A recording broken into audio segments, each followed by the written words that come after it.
दोस्तों, क्या आपने कभी सोचा है कि हमारे जंगल नष्ट हो रहे हैं और पृथ्वी भी नष्ट हो रही है। पेड़ पौधे हम लगाते नहीं हैं, न ही हम संसार के प्रति जो हमारा कर्तव्य है उसे पूरी ईमानदारी से निभाते हैं। तो ऐसा क्यों कर रहे हैं? आज हम आपसे इसी विषय पर बात करेंगे और आपको दिखाएंगे हमारा आने वाला कल। तो दोस्तों, शुरू करते हैं एक कहानी के माध्यम से। पृथ्वी नष्ट कर रहे हैं, जंगल विदा हो गए हैं, लाखों वृक्ष प्रतिदिन काटे जा रहे हैं। अभी वैज्ञानिक चेता रहे हैं, लेकिन कोई भी उन्हें सुनने को तैयार नहीं है कि यदि इस पृथ्वी के सारे वृक्ष विदा हो जाएं, मनुष्य जीवित नहीं रह सकता। हम पर्यावरण के साथ एक गहन लेन देन की स्थिति में हैं। मनुष्य श्वास में ऑक्सीजन लेता है और कार्बन डाइऑक्साइड छोड़ता है। वृक्ष कार्बन डाइऑक्साइड लेते हैं और ऑक्सीजन छोड़ते हैं। न तुम वृक्षों के बिना जी सकते हो, न वृक्ष तुम्हारे बिना। यह एक सीधा उदाहरण है, अन्यथा जीवन और भी हजार तरह से जुड़ा हुआ है।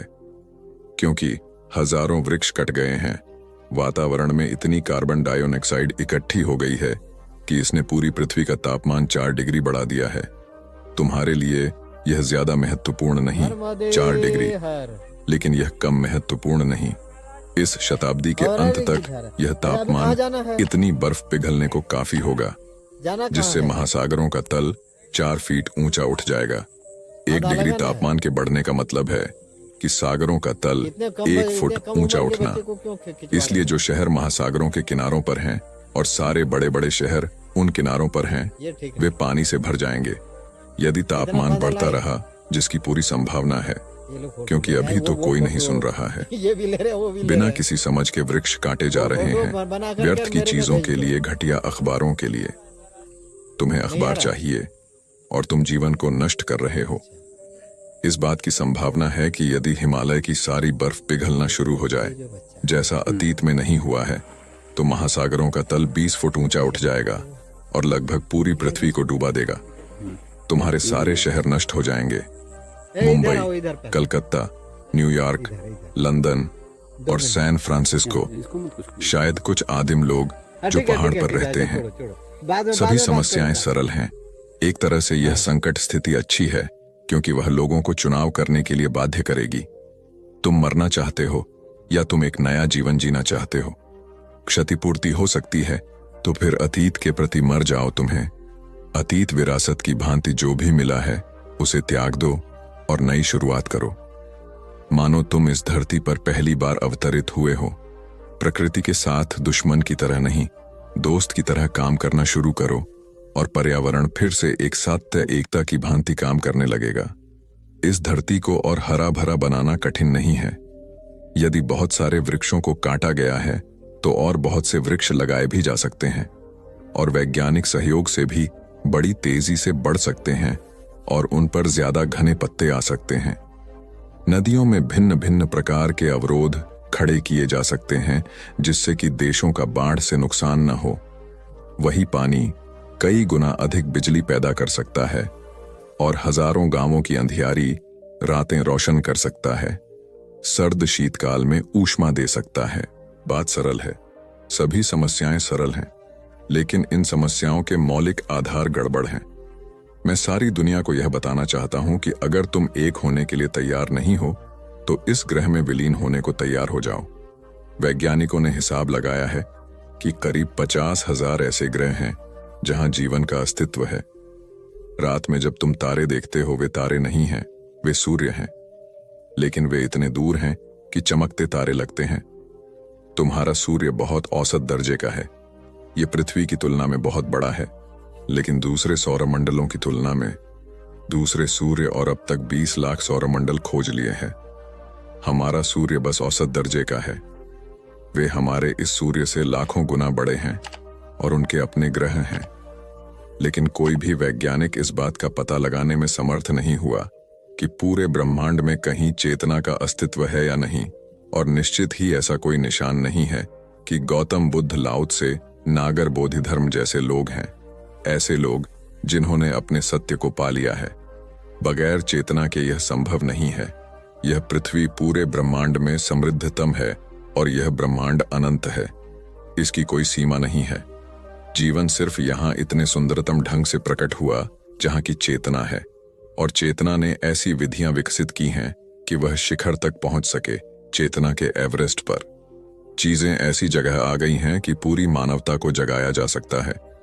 और यदि लोग चर्च सिनागोग जाना बंद कर दें, स्वयं को अमेरिकन, रशियन, भारतीय कहना बंद कर दें, यदि वे घोषणा कर दें कि यह पूरी पृथ्वी एक है और सारी पृथ्वी वैज्ञानिकों को संसाधन उपलब्ध करवाएगी ताकि वे बेहतर जीवन के लिए कार्य कर सकें, अधिक जीवन, अधिक चेतना, बेहतर चेतना, हम सारी दुनिया इतने बुद्ध पुरुषों से भर सकते हैं कि फूल भी उतनी खुशबू नहीं दे पाएंगे।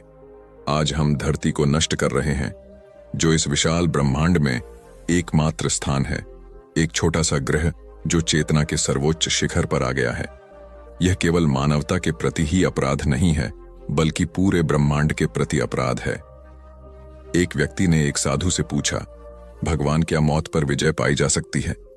साधु ने जवाब दिया, यह प्रश्न तुम तभी उठा सकते हो जब मौत से तुम बहुत डरे हो। मौत पर विजय पानी है, क्या कभी विश्राम नहीं करना है?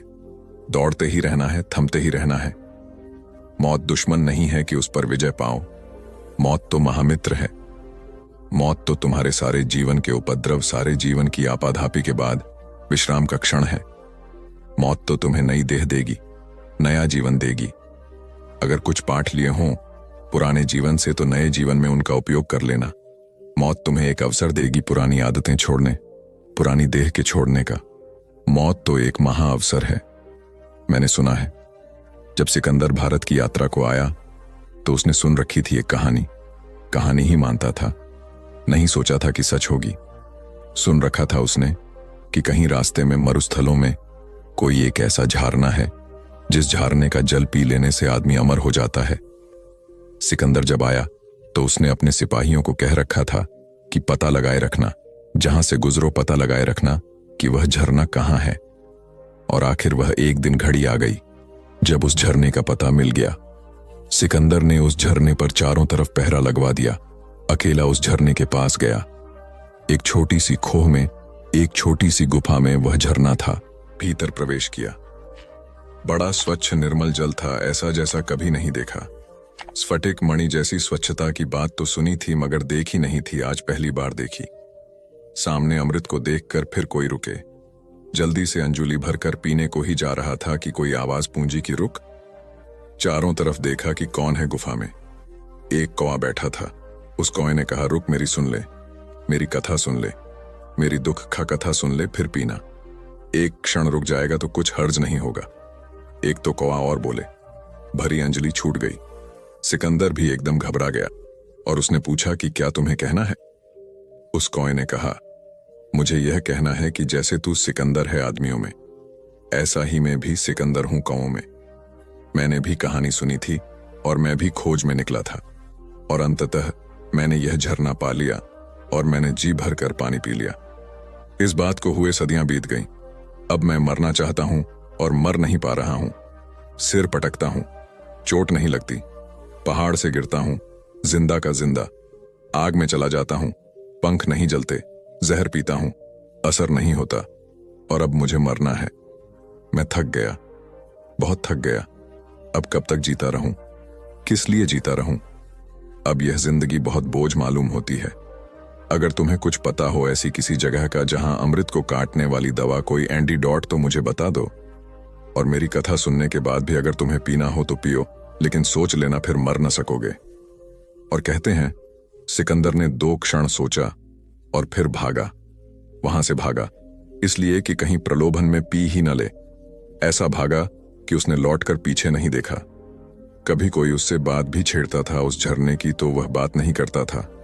वह कहता था कि उसकी बात ही मत करो, उस झरने की मैं बात ही नहीं सुनना चाहता। साधु ने कहा, तुम पूछते हो क्या मौत पर विजय नहीं पाई जा सकती? क्या करोगे मौत पर विजय पाकर? मौत जीवन की विपरीत अवस्था नहीं है, जीवन को नित्य नया करने की व्यवस्था है। मौत से गुजरकर जीवन नित्य नूतन होता है। मौत जीवन का अंत नहीं है, जीवन तो शाश्वत है। जीवन को जानो तो तुम्हें जीवन की शाश्वतता पता चल जाए। जीवन तो अमृत है ही, अब किसी और अमृत की जरूरत नहीं है। और मौत को जीतकर क्या करोगे? असली सवाल यह नहीं है मौत को विजय किया जाए। असली सवाल यह है कि जीवन कैसे जिया जाए। क्या फिजूल की बात पूछते हो? अभी जिंदा हो, इस जिंदगी का उपयोग हो सके, कैसा सदुपयोग हो सके, ऐसी कुछ बात पूछो। ऐसी कुछ बात पूछो कि कैसे जिएं इस जीवन को समग्रता से कि फिर दोबारा देह में ना आना पड़े। ऐसी कुछ बात पूछो कि कैसे जिएं परिपूर्णता से कि इस पृथ्वी की परीक्षाओं में फिर ना आना पड़े। यही तो जानने वालों ने पूछा है और जानने वालों ने समझाया और जताया है। उपनिषद पूछते हैं, बुद्ध यही पूछते हैं, बुद्ध यही समझाते हैं, उपनिषद वही समझाते हैं। कुरान और बाइबल आखिर क्या समझा रहे हैं? एक ही बात समझा रहे हैं कि देह में होना एक विराट आत्मा को एक बहुत संकीर्ण से स्थान में बंद करना है। यह कारागृह है। तुम चाहते हो कारागृह शाश्वत हो जाए, इन सींकचों के बाहर कभी ना निकल सकी। उड़ान नहीं है मानसरोवर की तरफ, हंसा उड़ चला हुआ देश। उस दूसरे देश की तलाश नहीं करनी है, इसी किनारे रहना है सदा सदा। और पाया क्या है इस किनारे? खोया है सिर्फ। नहीं, मृत्यु को शत्रु मत मानो। मृत्यु के दो उपयोग हैं। जो आदमी अंधों की तरह जिया, ध्यान विहीन जिया, उसके लिए भी मित्र है, क्योंकि वह उसे नई देह देगी, फिर नया बप्पन देगी, फिर नई ताजगी देगी, फिर नई बुद्धि देगी, ताकि फिर अनुभव कर सके। एक बार चूक गया, अगली बार ना चूके, इस आशा में परमात्मा दूसरा अवसर देगा। और जिस व्यक्ति ने जीवन को समग्रता से जिया, ध्यानपूर्वक जिया, जीवन को समाधि में रूपांतरित कर लिया, उसके लिए दूसरी देह नहीं मिलेगी। उसके लिए तो परमात्मा में निमग्न होने का अवसर मिलेगा। वह तो उसके विराट आकाश में लीन हो जाएगा, जैसे गंगा सागर में गिरकर लीन हो जाती है। उस लीनता का आनंद लेगा। वह आनंद शाश्वत है, सच्चिदानंद। वहां सत्य है, वहां चैतन्य है, वहां आनंद है। देह नहीं होगी, सिर्फ बोध मात्र होगा, चिन्ह मात्र होगा। और अगर तुम्हें यहीं यहीं वापस आना है तो घबराते क्यों हो? मौत यदि रुकती नहीं तो जन्म भी रुकता कहां है? एक क्षण यदि और है तो दूसरा क्षण और कुछ है। रूप पल पल पर बदलकर और कुछ है, और कुछ है। यह अखंड विधान जग में रच भी झुकता कहां है? मौत यदि रुकती नहीं, यदि तुम्हारे वक्ष में है, सांस बाहों में भरा बल, काल सरिता की लहर पर आंख दो, गति चित्र निर्मल, सिंधु समझो बिंदु पर, यह बिंदु में चुकता कहां है? मौत यदि रुकती नहीं, दुख केवल दुख ही। यदि सत्य है तो और क्या है? अश्रु सिंचित हास पुलकित जिंदगी, फिर और क्या है? जिंदगी का मोल केवल मौत से चुकता कहां है? साधु ने फिर कहा, ऐसे क्या घबराए? न मौत रुकती न जन्म रुकता। मौत और जन्म एक ही सिक्के के दो पहलू हैं। इधर मरे उधर जन्मे। जन्म हो गया तो मौत होगी, मौत हो गई तो जन्म होगा, सिर्फ उन लोगों को छोड़कर जो जाग कर मरेंगे। जो जाग कर मरेंगे, वरना तो जन्मते न मरते, वे उस शाश्वत को पा लेते हैं जिसका कोई जन्म नहीं, मृत्यु नहीं। उस शाश्वत का नाम ही परमात्मा है। साधु ने कहा, पाओ परमात्मा को। मौत पर विजय पाकर क्या करोगे? क्या हाथ लगेगा? 70 साल की जिंदगी हो कि 700 साल की, 700 साल हो कि 7000 साल की, क्या होगा? तुम वही दोहराए जाओगे ना। इतना दोहराने से भी तुम्हें समझ नहीं आती। इन्हीं इन्हीं गड्ढों में फिर गिरोगे। यही यही भूलें फिर करोगे। नहीं, मौत पर विजय नहीं पानी है, जीवन पर विजय पानी है। और जीवन पर विजय किसे मिलती है? उसको मिलती है जो जीवन को जोन लेता है। हम अपने से ही अपरिचित जी रहे हैं, यह भी पता नहीं कि मैं कौन हूं, और मौत को जीतना चाहते हैं।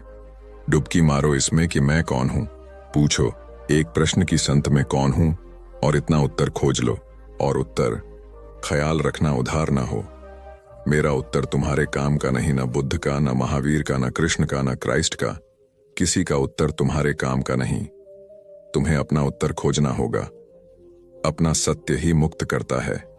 दूसरों के सत्य सिद्धांत बन जाते हैं, संप्रदाय बन जाते हैं। दूसरों के सत्य तो बंधन बन जाते हैं।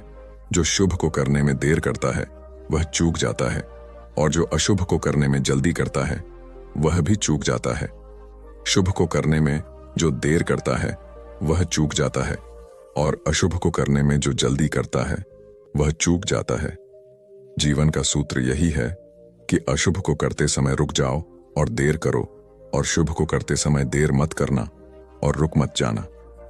अगर कोई शुभ विचार ख्याल में आ जाए तो उसे तत्क्षण शुरू कर देना उपयोगी है, क्योंकि कल का कोई भरोसा नहीं है। आने वाले क्षण का कोई भरोसा नहीं है। हम होंगे या नहीं होंगे नहीं कहा जा सकता। इसके पहले कि मृत्यु हमें पकड़ ले, हमें निर्णायक रूप से यह सिद्ध कर देना है कि हम इस योग्य नहीं थे कि मृत्यु ही हमारा भाग्य हो। मृत्यु से ऊपर का कुछ पाने की क्षमता हमने विकसित की थी, यह मृत्यु के आने तक तय कर लेना है। और वह मृत्यु कभी भी आ सकती है, वह किसी भी क्षण आ सकती है। अभी बोल रहा हूं और इसी क्षण आ सकती है, तो मुझे इसके लिए सदा तैयार होने की जरूरत है। प्रतिक्षण मुझे तैयार होने की जरूरत है। अगर कोई बात ठीक प्रतीत हुई तो उसे आज से शुरू कर देना जरूरी है। संतोष कब होगा?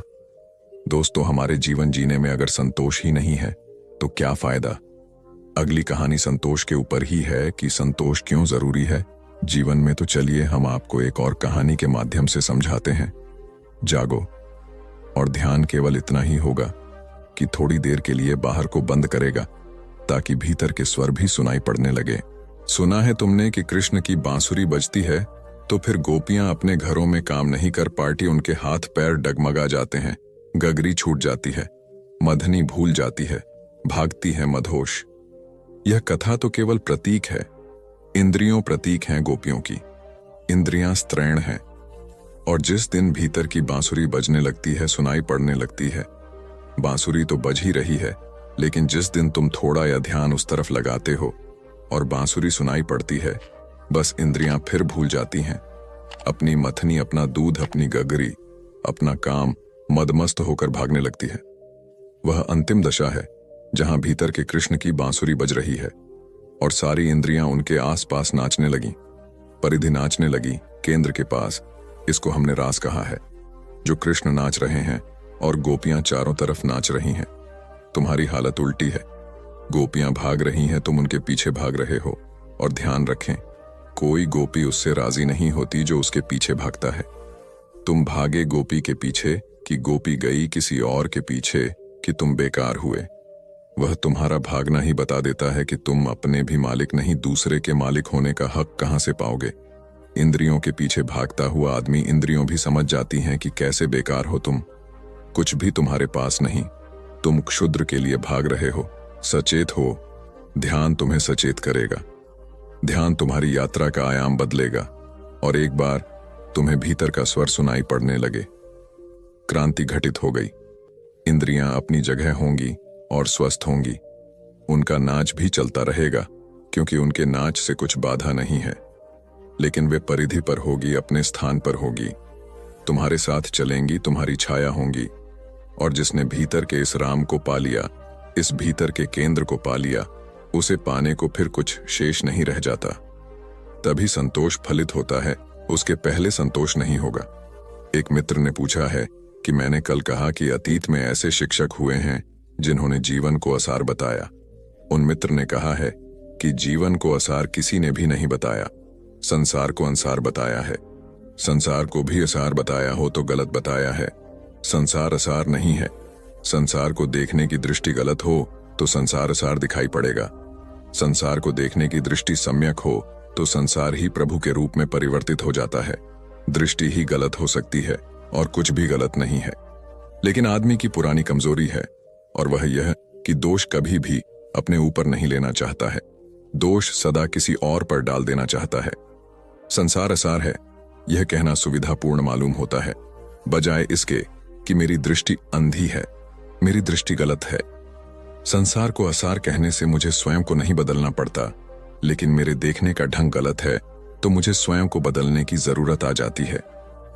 एक छोटी सी कहानी से मैं समझाने की कोशिश करता हूं। एक गांव में सुबह सूरज निकलता था और एक घुड़सवार आकर रुका गांव के बाहर, गांव के द्वार पर। द्वार पर बैठे हुए एक बूढ़े आदमी से उसने पूछा कि मैं एक बात जानना चाहता हूं, इस गांव के लोग कैसे हैं? मैंने अपना पुराना गांव छोड़ दिया और नए गांव की तलाश में हूं जहां निवास कर सकूं। मैं जानना चाहता हूं, इस गांव के लोग कैसे हैं? यह गांव कैसा है? अगर अच्छा हो तो मैं यहां बस जाऊं। उस बूढ़े ने उस घुड़सवार को नीचे से ऊपर तक गौर से देखा और फिर कहा कि इस प्रश्न का उत्तर मैं तभी दे सकता हूं जब मेरे एक प्रश्न का उत्तर आप पहले दे दें। मैं जानना चाहता हूं कि उस गांव के लोग कैसे थे जिसे आपने छोड़ दिया है। यह बात सुनते ही उस आदमी की आंखें क्रोध के अंगारों से भर गईं और उसने कहा कि उस दृष्ट गांव का स्मरण भी न दिलाना। उस गांव से बदतर लोग जमीन पर कहीं भी नहीं हो सकते। उन्हीं दुष्टों के कारण मुझे वह गांव छोड़ना पड़ा है और यह आशा और प्रार्थना लेकर गांव छोड़ा है कि जिस दिन मेरे हाथ में शक्ति होगी उन्हें बताऊंगा। मेरे साथ जो दुर्व्यवहार किया गया है उसका फल उन्हें निश्चित चखाना है।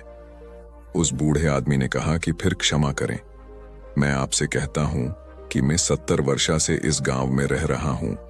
इस गांव के लोग उस गांव से भी बुरे हैं। आप कोई और गांव खोज लें, इस गांव के लोग अच्छे नहीं हैं। रसवार जा भी नहीं पाया था कि पीछे से एक बैलगाड़ी आकर रुकी और उसमें सवार आदमी ने पूछा कि बाबा क्या सकता हूं, इस गांव के लोग कैसे हैं? मैंने अपना गांव छोड़ दिया है। उस बूढ़े ने कहा, बड़े आश्चर्य और बड़े संयोग की बात है। अभी मैं इसका उत्तर दिया ही हूं, लेकिन फिर मुझे पूछना पड़ेगा, तुम्हारे गांव के लोग कैसे थे जिसे तुमने छोड़ दिया? उस बैलगाड़ी के सवार की आंखें खुशी के आंसुओं से भर गई और उसने कहा, उनकी स्मृति भी मुझे आनंद से भर देती है। उतने प्यारे लोग शायद पृथ्वी के किसी गांव में खोजने से न मिले। दुर्भाग्य मेरा कि किसी मुसीबत में मुझे वह गांव छोड़ना पड़ा और यह ही आशा लेकर गांव छोड़ा हूं कि जब भी सौभाग्य होगा तब वापस उसी गांव में जाकर बस जाऊंगा। कैसे हैं इस गांव के लोग? उस बूढ़े ने कहा, बैलगाड़ी गांव के भीतर मोड़ लो। मैं तुम्हारा स्वागत करता हूं और विश्वास दिलाता हूं, मैं 70 वर्षों से इस गांव में हूं। इस गांव से प्यारे और अच्छे लोग पृथ्वी पर कहीं भी नहीं खोजे जा सकते हैं। मैं भी उस गांव के दरवाजे पर था और मैंने उस बूढ़े आदमी की ये दोनों बातें सुनी। मैं बड़ी मुश्किल में पड़ गया। अगर मैंने एक बात सुनी होती तो ठीक था। पहले आदमी से उसने कहा था कि इससे बुरे आदमी कहीं भी खोजने कठिन है, और दूसरे आदमी से उसी ने कहा कि इस गांव से अच्छे आदमी खोजने कठिन है। जब वह बैलगाड़ी गांव के भीतर चली गई तो मैंने उस बूढ़े आदमी से पूछा कि मैं बहुत मुश्किल में पड़ गया हूं, इस गांव के लोग आखिर कैसे हैं? उस बूढ़े ने कहा, हर गांव के लोग वैसे ही होते हैं जैसे आप होते हैं। गांव के लोग आपके ऊपर निर्भर करते हैं कि आप कैसे हैं। गांव स्वर्ग हो जाता है अगर आपके भीतर प्रेम है, गांव नरक हो जाता है अगर आपके भीतर घृणा है। संसार तो बड़ा गांव है, थोड़ी देर के लिए हम उसमें मेहमान होते हैं और उन लोगों को मैं अधार्मिक कहता हूं जो संसार को असार कहते हैं। धार्मिक आदमी मैं उसको कहता हूं जो असार को खोजता हो तो अपनी दृष्टि में, अपने मन में। अगर संसार बुरा दिखाई पड़ता हो, असार दिखाई पड़ता हो, शत्रु दिखाई पड़ता हो तो जान लेना ठीक से कि वह उसी बात का प्रक्षेपण है जो आपके भीतर छिपी है, वह उसी का प्रोजेक्शन है। हम दूसरे में उसी को खोज लेते हैं जो हम हैं।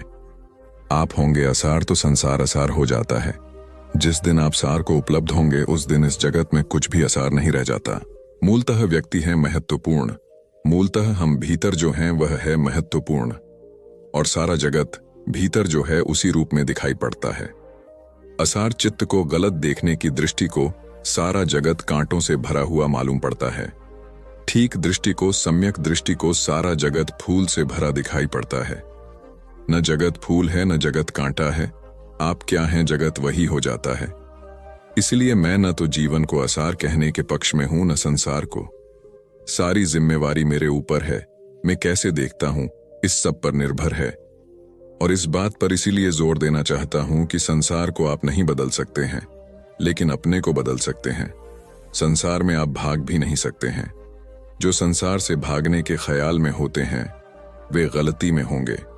जितना गृहस्थ संसार में रहता है उतना ही सन्यासी भी संसार में रहता है। कोई संसार के बाहर जा नहीं सकता, जीते जी संसार के बाहर जाने के उपाय नहीं। गृहस्थ एक ढंग से रहता है संसार में, सन्यासी दूसरे ढंग से रहता है संसार में। लेकिन संसार के बाहर कोई नहीं जा सकता है। रहने का ढंग बदल सकता है, देखने की दृष्टि बदल सकती है, लेकिन संसार से भाग कर जाइएगा कहां? जहां भी आप पहुंचेंगे वहीं जो है वह संसार है। घर में भी संसार उतना ही है जितना आश्रम में है, और सफेद वस्त्रों में भी संसार उतना ही है जितना गैरिक वस्त्रों में है। गेरुआ वस्त्र पहन लेने से संसार कुछ कम नहीं हो जाता। संसार तो वह परिस्थिति है जिसके भीतर हम जीते हैं। श्वास श्वास संसार है, उठना बैठना संसार है, आंख खोलना बंद करना संसार है। जीवन संसार है। भाग कर जाइएगा कहां? भागने का कोई उपाय नहीं है। लेकिन जो लोग इस में पड़ जाते हैं कि संसार से भागना है, ये अपने को बदलने का ख्याल ही भूल जाते हैं और संसार से भागते रहते हैं और पाते हैं कि वे वहीं के वहीं हैं, कोई अंतर नहीं पड़ा। एक सन्यासी हिमालय पर 30 वर्ष तक रहा। बहुत क्रोधी व्यक्ति था, बहुत अहंकारी व्यक्ति था। अहंकार और क्रोध से पीड़ित होकर ही वह हिमालय चला गया। सोचा उसने छोड़ दें संसार को तो क्रोध भी छूट जाएगा, अहंकार भी छूट जाएगा। संसार बुरा है। हिमालय पर चला गया। वहां कोई समाज न था, वहां कोई मनुष्य न थे। धीरे धीरे उसे लगा कि अब क्रोध नष्ट हो गया, अहंकार नष्ट हो गया। असल में मनुष्य न हो तो हमारे भीतर जो है उसके प्रकट होने के द्वार बंद हो जाते हैं। वह जो भीतर है नष्ट नहीं होगा। एक कुएं में पानी भरा होता है। पानी को बाहर निकालने के लिए बाल्टी और रस्सी चाहिए। अगर बाल्टी और रस्सी ना हो तो इसका यह मतलब नहीं कि कुएं का पानी खत्म हो गया। एक एक आदमी के भीतर क्या भरा हुआ है उसे निकालने के लिए दूसरे मनुष्यों की मौजूदगी चाहिए। अगर आपके भीतर क्रोध है तो दूसरे आदमी की मौजूदगी आपके क्रोध को बाहर निकाल लेती है। दूसरे आदमी की मौजूदगी रस्सी और बाल्टी का काम करती है। लेकिन अगर दूसरा आदमी मौजूद नहीं है तो आपके कुएं में जो भी भरा है, क्रोध, अहंकार या जो भी, वह निकलता नहीं, वह भीतर ही पड़ा रह जाता है। उसे यह भ्रम पैदा होता है कि मेरा क्रोध समाप्त हो गया। 30 वर्षे हिमालय के एकांत में उस आदमी को पक्का विश्वास आ गया कि अब न क्रोध है न अहंकार है। धीरे धीरे उसकी कीर्ति नीचे पहाड़ों पर उतरने लगी। एक बहुत बड़ा कुंभ का मेला था और कुछ लोग उसके पास गए और उन्होंने निवेदन किया कि आप नीचे चलें और लोगों को दर्शन दें। उसने भी सोचा कि अब तो क्रोध को जीत लिया, अहंकार को जीत लिया, अब चलूं, अब कोई हर्ज नहीं है। वह उन लोगों के साथ पहाड़ से नीचे उतरा। मेले में तो लाखों लोग थे। जब वह मेले की भीड़ में अंदर चलने लगा, भीड़ भड़क्का था, भारी भीड़ थी। पागल की तरह लोग भागे चले जा रहे थे और उसे कोई पहचानता नहीं था। एक आदमी का जूता उसके पैर पर पड़ गया और 1 सेकंड में बीच के 30 साल मिट गए भौर। वह वही आदमी हो गया जो 30 साल पहले था। उसने कहा, अंधे दिखाई नहीं पड़ता। क्रोध वापस खड़ा हो गया। वह तो हैरान रह गया। उसे तो ख्याल था क्रोध मिट गया है। वह वहीं से वापस लौट पड़ा और उसे ले गए थे।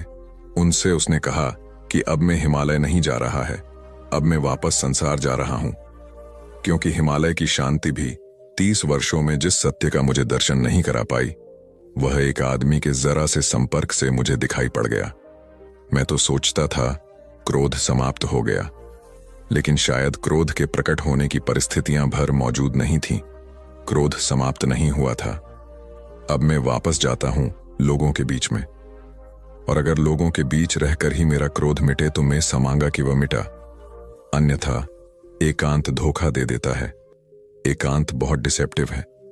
अकेले में तो हर आदमी महात्मा हो जाता है। सवाल तो भीड़ के बीच में होने का है। अकेले में महात्मा होने में कौन सी कठिनाई है? अकेले में महात्मा होने के सिवाय कोई विकल्प नहीं है, कोई उपाय नहीं है, कोई अल्टरनेटिव नहीं है। महात्मा होना ही पड़ता है। दूसरे की मौजूदगी, वह जो कि अंदर है, वह जो दूसरा है, वही मुझे कसौटी पर कसता है कि मैं कहाँ हूं। उसकी मौजूदगी मुझे खोलती है और प्रकट करती है, टूटते बिखरते अंधेरों से सुनहरे भविष्य की ओर। धर्म और जीवन 2 विपरीत आयाम नहीं बल्कि एक ही संयुक्त धारा हो। धर्म नाच सके, हंस सके, गीत गा सके। धर्म सृजनात्मक हो। धर्म उनकी पूजा में जिनकी कुल कला अपने को सताने पर समाप्त हो जाती है, बंधा हुआ न रह जाए। जिनको तुम संत कहते हो, उनके मनोवैज्ञानिक इलाज की जरूरत थी, तुमने उनकी पूजा की है। भविष्य तुम पर हैरान होगा। तुमने विक्षिप्त लोगों की बजाय चिकित्सा के उनकी शिक्षाओं को ग्रहण करने की कोशिश की। एक स्वस्थ धर्म, एक स्वस्थ जीवन विरोधी नहीं हो सकते। वे दोनों एक गाड़ी के 2 पहियों की भांति है। उनमें से एक भी पहिया खो गया तो गाड़ी की गति रुक जाएगी, और अब तक यही हुआ। संतों के हाथ में एक पहिया था और उनके पूजकों के हाथ में एक पहिया था, तो गाड़ी चली ही नहीं, अटक कर खड़ी हो गई। मेरी चेष्टा यही है कि दोनों पहिए फिर जुड़ जाएं और जीवन की गाड़ी फिर गीत गा सके, नाच सके, आदवा दिल हो सके। यह अस्तित्व थोड़ा अपने चारों तरफ तो देखो। इतने फूलों से भरा है। यह सागर, इसकी लहरों को तो देखो। यह आकाश, इसके तारों को तो देखो। इनमें तुम्हारा एक भी साधु न मिलेगा और एक भी संत न मिलेगा। मैं तुम्हें इस विराट अस्तित्व के एक अंग की तरह जुड़ा हुआ देखना चाहता हूं। मैं तुम्हारे भीतर भी तारे उगे हुए देखना चाहता हूं, फूल खिले हुए देखना चाहता हूं, लहरें उठती हुई देखना चाहता हूं। निंदा का स्वर समाप्त हो और निंदा का युग समाप्त हो, दमन की परंपरा समाप्त हो और जीवन का उल्लास हमारा भविष्य बने। दोस्तों, हमारा अगला मुद्दा है परिवार में कलह क्यों। नारी और शांति के संबंध में कुछ सूत्र समझना उपयोगी है। एक तो सबसे पहले यह समझना जरूरी है कि नारी का अब तक कोई व्यक्तित्व नहीं रहा है और पुरुष ने उसके व्यक्तित्व को मिटाने की भरसक चेष्टा की है। नारी या तो किसी की बेटी होती है, या किसी की बहन होती है, या किसी की पत्नी होती है। नारी का अपना होना नहीं है। विवाह हो तो उसका नाम भी पुरुष बदल डालते हैं, नया नाम रख लेते हैं। विवाह हो जाने के बाद उसका कोई तादात्म्य, उसकी सीधी कोई आइडेंटिटी अपने साथ नहीं होती है। वह किसी की श्रीमती हो जाती है। उसके परिचय में भी हम कहते हैं श्रीमती खन्ना या श्रीमती गुजर या कुछ। सीधा उसका कोई व्यक्तित्व समाज के समक्ष नहीं होता। बीच में पुरुष को लेकर ही उसका कोई अर्थ बनता है। पुराने शास्त्र कहते हैं कि जब वह कुंवारी हो तो पिता उसकी रक्षा करे, जब विवाह हो तो पति उसकी रक्षा करे, अगर वह वृद्ध हो जाए तो उसके बेटे उसकी रक्षा करें। लेकिन किसी भी स्थिति में उसका अपना कोई अस्तित्व स्वीकार नहीं किया गया है। नारी को समझने के लिए पहली बात समझना यह जरूरी है कि उसके पास व्यक्तित्व नहीं है, और जिसके पास व्यक्तित्व न हो वह शांति का आधार कभी भी नहीं बन सकती। जिसके पास व्यक्तित्व नहीं है वह स्वयं इतना अशांत होगा कि वह शांति का आधार नहीं बनता। जीवन की बड़ी से बड़ी शांति की उपलब्धि अपने व्यक्तित्व को पाने से शुरू होगी, और जिस दिन जो हम बनने की पैदा हुए हैं वही बन जाते हैं, उसी दिन मन प्रफुल्लता से भर जाता है। एक गुलाब का पौधा है, उसकी खुशी कब पूरी होती है, उसका आनंद कब प्रकट होता है?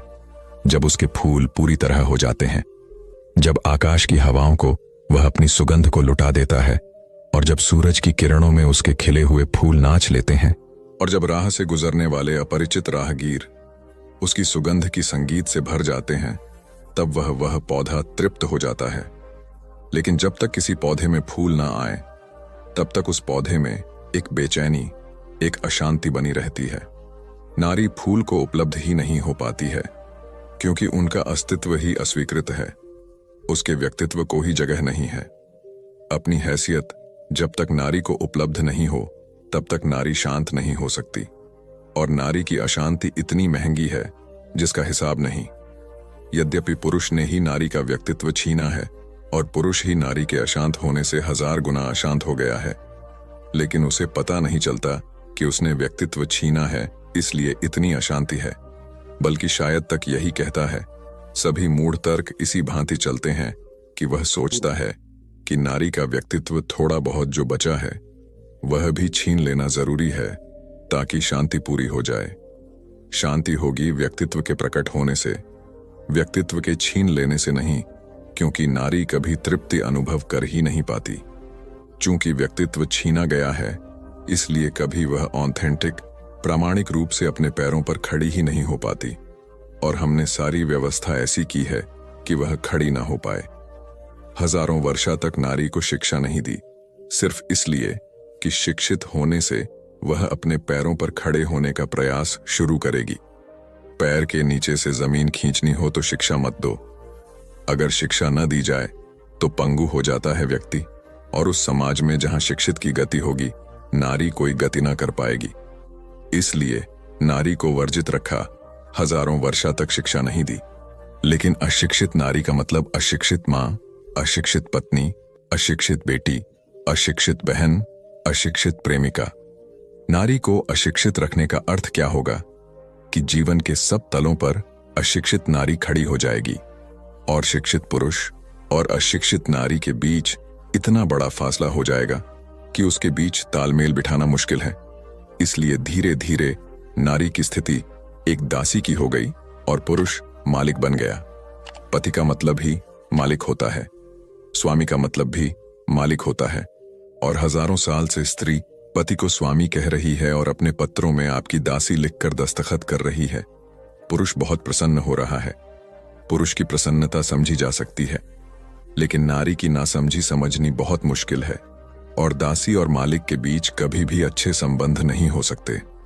दो मित्रों के बीच अच्छे संबंध हो सकते हैं, शांतिपूर्ण, आनंदपूर्ण, प्रेम से भरे, लेकिन एक गुलाम के बीच हमेशा तनाव होगा, अशांति होगी, बेचैनी होगी, संघर्ष होगा। और इसलिए हजारों हजारों साल से स्त्री और पुरुष के बीच भीतरी संघर्ष है जो दिन रात चल रहा है। नारी की बगावत दिखाई नहीं पड़ती क्योंकि वह रोज चल रही है, प्रतिपल चल रही है। एक एक दाम्पत्य दुखद है, कलह से भरा हुआ है। पति पत्नी के बीच संबंध अत्यंत तने हुए हैं, खिंचे हुए हैं, लेकिन धीरे धीरे ऐसा समझ लिया गया है कि यही स्वाभाविक है। हजारों हजारों साल तक कोई बात चलने लगे तो स्वाभाविक मालूम पड़ने लगती है। इसको इतना स्वाभाविक समझ लिया है कि जो लोग शांति की खोज में जाते हैं वे पत्नी से मुक्त किए बिना नहीं जाते। ख्याल यह बन गया है कि पत्नी के साथ तो शांति संभव ही नहीं है, तो अगर पत्नी से भाग सके कोई सन्यासी हो सके तभी शांत हो सकता है। नहीं, यह सवाल पत्नी के साथ का नहीं है। स्त्री और पुरुष के बीच अब तक हमने जो व्यवस्था की है वह गलत है, वह अशांति का आधार है। अगर स्त्री और पुरुष के बीच कभी भी शांतिपूर्ण, प्रेमपूर्ण, आनंदपूर्ण, मैत्रीपूर्ण व्यवस्था लानी हो तो पहली तो बात जरूरत है कि स्त्री ठीक पुरुष के समकक्ष खड़ी हो। पुरुष के समान खड़े होने का यह मतलब नहीं है कि स्त्रियां पुरुषों जैसी हो जाएं।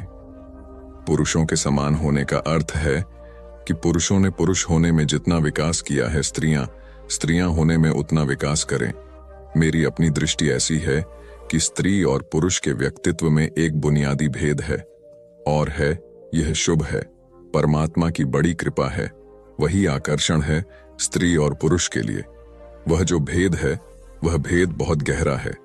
अगर वह भेद टूटता है तो या तो पुरुष रमण हो जाए और या स्त्री जो है वह पुरुष हो जाए। दोनों हालत में नुकसान होगा। स्त्री की शिक्षा तो होनी ही चाहिए पुरुष के बराबर, लेकिन उसके अपने आयाम में, उसकी अपनी दिशा में। उस दिशा में अगर शिक्षा होगी तो ही सार्थक है। आज हम शिक्षा भी दे रहे हैं तो वह सारी शिक्षा पुरुष के लिए ईजाद की गई है, और उसी पुरुष के लिए ईजाद की गई शिक्षा के ढांचे में स्त्री को भी ढाला जा रहा है। उसके परिणाम घातक हो रहे हैं। यूनिवर्सिटी से पढ़ लिख कर जो लड़की निकलती है उसमें स्त्रैण तत्व थोड़ा अनिवार्य रूपेण कम होगा, कम हो ही जाएगा। कम हो जाना अनिवार्य है क्योंकि शिक्षा पुरुष के लिए ईजाद की गई थी। तो दोस्तों, कैसी लगी आपको हमारी ये रियल स्टोरी कमेंट में बताएं। तो चलिए अगली स्टोरी शुरू करते हैं और समझा खुद बदलो। नमस्कार दोस्तों। तो दोस्तों, प्रभावशाली होना, लोगों का चहेता होना किसको पसंद नहीं है। जब लोग हमें पसंद करते हैं तो इसके कई सारे फायदे भी हैं, जैसे कि आप कभी अकेले नहीं होंगे आपके किसी काम में हाथ बटाने के लिए, और आपसे प्यार करने वाले लोग आपके साथ होते हैं, या जैसे आपके लिए लोगों की रजामंदी पाना या उनका समर्थन पाना आसान हो जाता है आपके साथ कोई काम करने में। लेकिन प्रभावशाली होना कोई आसान चीज नहीं है। इसीलिए इस वीडियो में हम बात करेंगे उन 7 आदत के बारे में जिन्हें अपनाकर कोई भी साधारण से साधारण व्यक्ति भी एक प्रभावशाली व्यक्ति बन सकता है।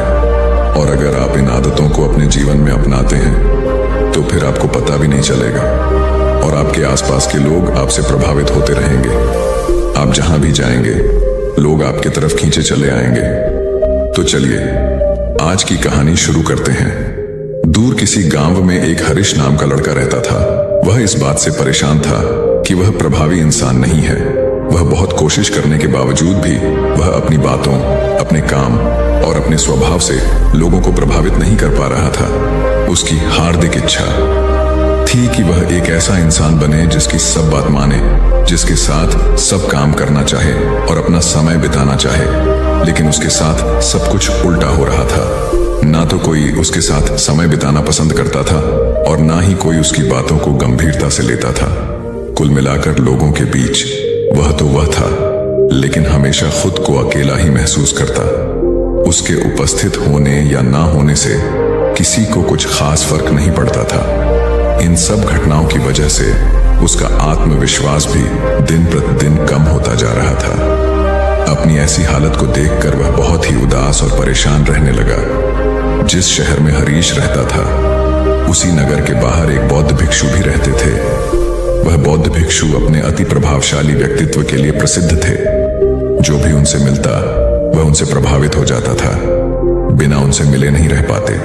उनके लिए जरूरी है तो कभी भी एक प्रभावशाली व्यक्ति बात करने का तरीका, उनके हाव भाव और उनका लोगों को समझना और समझाने का तरीका बहुत ही प्रभावी और आकर्षक था। सभी कहते थे कि वह एक बहुत ही प्रभावशाली व्यक्ति हैं, जिनके व्यक्तित्व में ऐसा जादू है जो किसी को भी मोहित कर देता है। एक दिन शाम के समय वह लड़का उदास मन के साथ तालाब के किनारे बैठा हुआ था। तभी उसका एक मित्र उसके पास आता है और कहता है, दोस्त, मुझे तुम्हारी समस्या का हल मिल गया। यह सुनकर हरीश बहुत अधिक खुश हो जाता है और पूछता है, क्या समाधान है? तभी उसका दोस्त बताता है कि मुझे एक ऐसे बौद्ध भिक्षु के बारे में पता चला है जो एक प्रभावशाली व्यक्तित्व के मालिक हैं, और मुझे पूरा भरोसा है कि उनके पास तेरी इस समस्या का समाधान अवश्य होगा। यह सुनकर हरीश उसकी बातों से सहमत हो गया।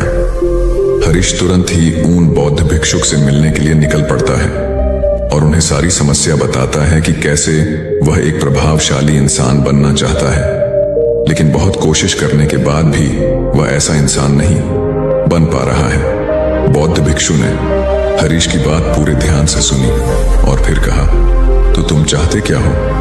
हरीश ने कहा, लोग कहते हैं कि आपका व्यक्तित्व बहुत ही प्रभावशाली है, तो मैं आपकी तरह ही अपना व्यक्तित्व भी प्रभावशाली कैसे बना सकता हूं? यह सुन बौद्ध भिक्षु ने गंभीर होकर कहा, सबसे पहले तो तुम यह समझो कि एक प्रभावशाली इंसान बनने के लिए अच्छा व्यक्तित्व यानी अच्छी पर्सनालिटी नहीं, बल्कि चरित्र का होना जरूरी है।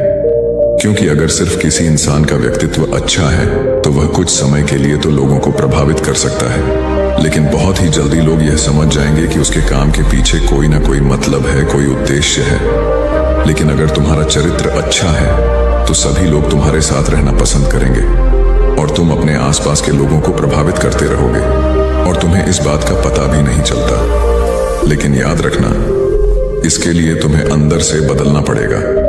तो क्या तुम एक प्रभावशाली इंसान बनने के लिए खुद को अंदर से बदलने के लिए तैयार हो?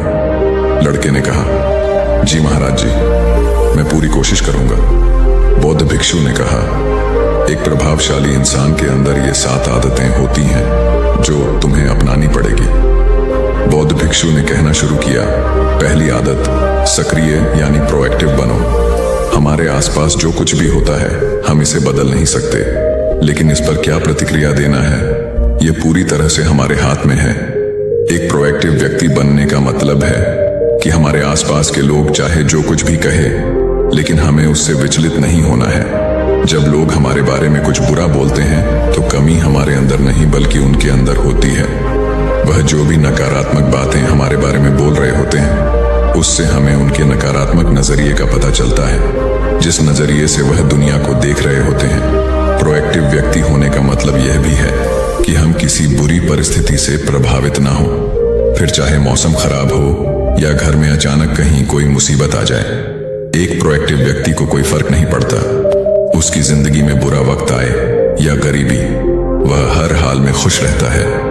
ऐसा व्यक्ति बुरी से बुरी परिस्थिति में भी बिना कोई शिकायत किए चुपचाप अपना काम करता रहता है और जीवन के सबसे अच्छे दिनों में भी वह बेलगाम नहीं हो जाता, बल्कि तब भी खुद को शांत और स्थिर रखता है। प्रोएक्टिव व्यक्ति का उल्टा होता है प्रतिक्रियाशील व्यक्ति। ऐसा व्यक्ति अपने आसपास के माहौल से बहुत जल्दी प्रभावित हो जाया जाता है। अगर कोई उसकी बुराई करता है तो वह दुखी हो जाता है, अगर कोई उसकी तारीफ करता है तो वह खुश हो जाता है। अगर ऐसे व्यक्ति के साथ कुछ बुरा होता है तो वह खुद भी बुरा बन जाता है। तो अब तुम समझ गए होंगे कि प्रतिक्रियाशील व्यक्ति कभी भी एक प्रभावशाली व्यक्ति नहीं बन सकता, क्योंकि उसका नियंत्रण दूसरे के हाथों में होता है। दूसरा व्यक्ति जब भी चाहे तो उसकी बुराई करके या उसको गुस्सा दिलाकर उसे परेशान कर सकता है, जबकि एक प्रोएक्टिव व्यक्ति का नियंत्रण पूरी तरह से उसके अपने हाथों में होता है। उसे कोई भी दुखी या परेशान नहीं कर सकता जब तक कि वह खुद ना चाहे। उसे कोई फर्क नहीं पड़ता कि सामने वाला उसके बारे में क्या बोलता है या क्या सोचता है। इसलिए प्रोएक्टिव व्यक्ति एक प्रभावशाली व्यक्ति होता है। तो तुम्हें भी एक प्रोएक्टिव व्यक्ति बने रहना है, ना कि प्रतिक्रियाशील व्यक्ति। दूसरी आदत, अंत को ध्यान में रखकर शुरुआत करो। इसका मतलब है कि तुम जब भी कोई बड़ा लक्ष्य बनाओ तो तुम्हें स्पष्ट रूप से पता होना चाहिए कि तुम उस काम को क्यों कर रहे हो और उसे कैसे पूरा करना है। यानी कि हर काम की शुरुआत में ही तुम्हें उसे करने का कारण और काम को पूरा करने की योजना स्पष्ट रूप से पता होनी चाहिए।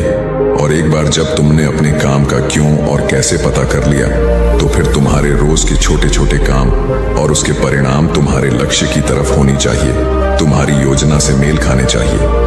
अगर तुम हर रोज वह नहीं कर रहे हो जो तुम्हारे लक्ष्य नहीं बन सकते, जैसे कि अगर तुमने अपना वजन कम करने का लक्ष्य निर्धारित किया है और तुम हर रोज मेहनत नहीं कर रहे हो, पसीना नहीं बहा रहे हो, तो इसका मतलब है कि तुम्हारे रोज के काम तुम्हारे लक्ष्य और उसकी योजना से मेल नहीं खा रहे हैं। तुम्हारी कहनी और करनी में अंतर है और इस तरीके से लोग कभी भी तुमसे प्रभावित नहीं होंगे। इसलिए अगर तुम एक प्रभावशाली व्यक्ति बनना चाहते हो तो तुम्हें तुम्हारे काम का कारण और उसे पूरा करने का तरीका स्पष्ट रूप से पता होना चाहिए और साथ ही तुम्हारे विचार और कर्म भी उसके साथ मेल खाने चाहिए।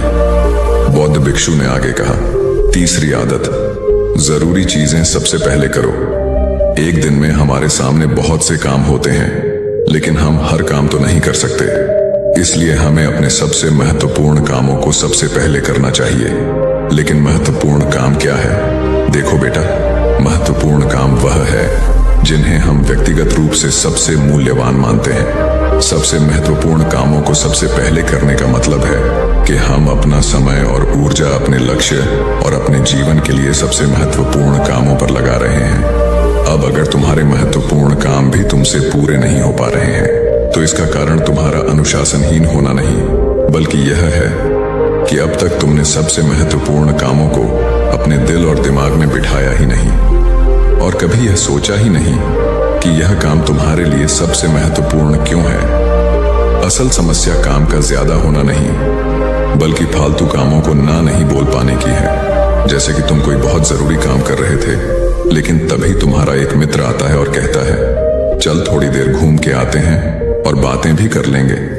लेकिन अगर तुम्हारे दिमाग में तुम्हारा महत्वपूर्ण काम बैठा हुआ है, तो तुम तुरंत ही उसे पूरी विनम्रता के साथ जाने के लिए मना कर दो।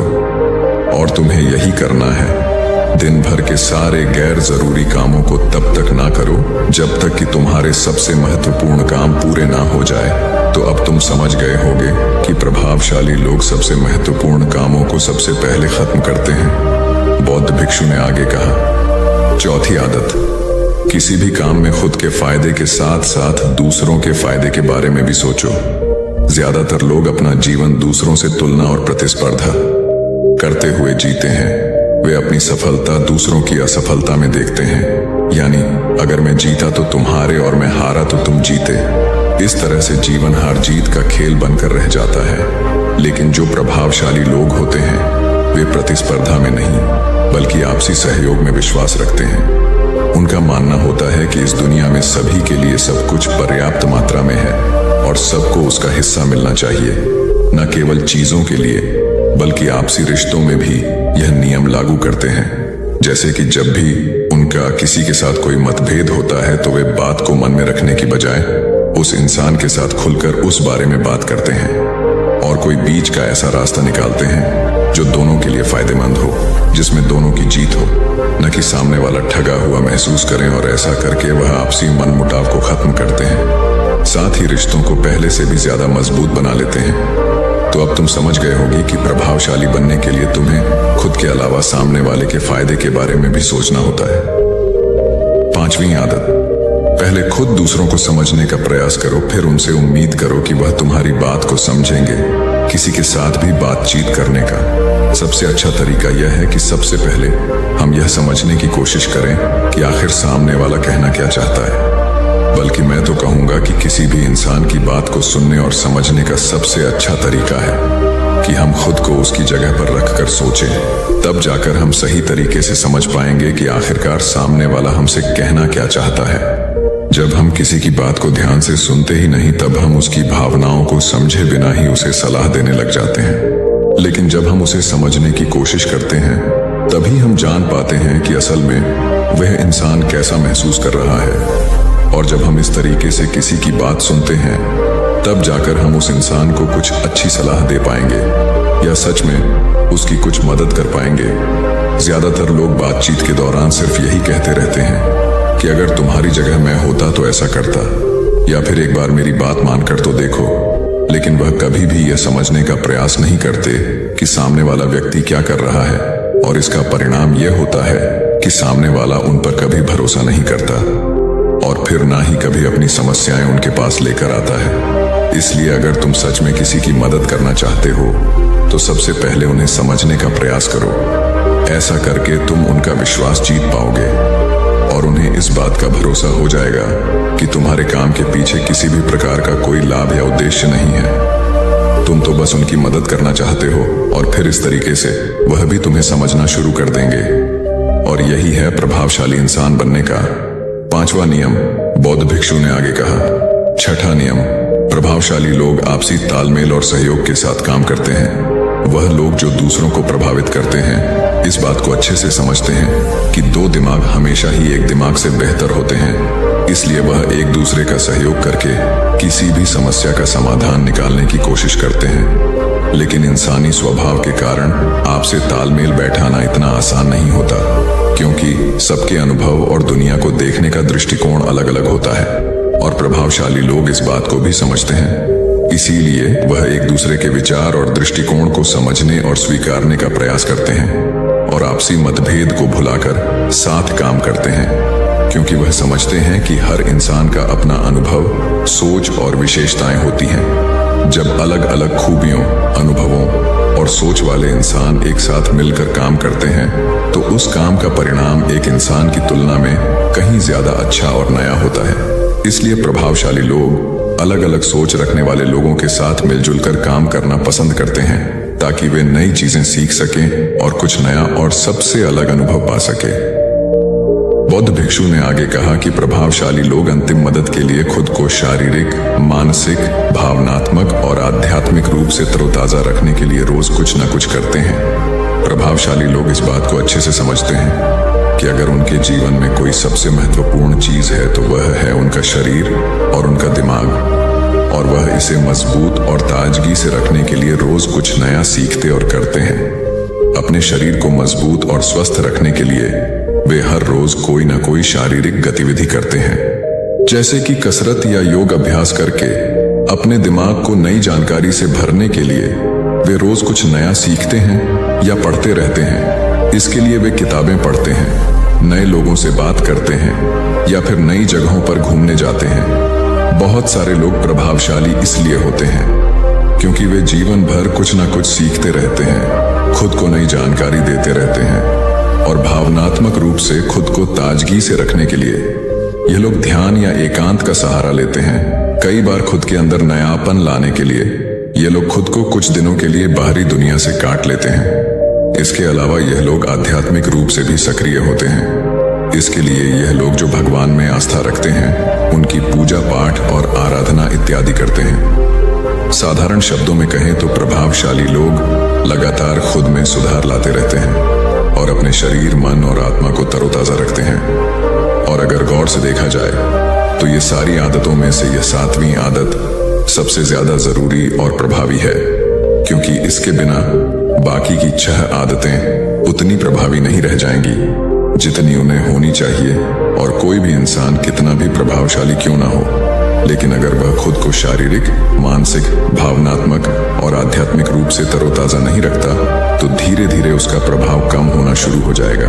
तो यह थी एक प्रभावशाली इंसान बनने की 7 आदतें, जिन्हें अपनाकर कोई भी इंसान प्रभावशाली बन सकता है।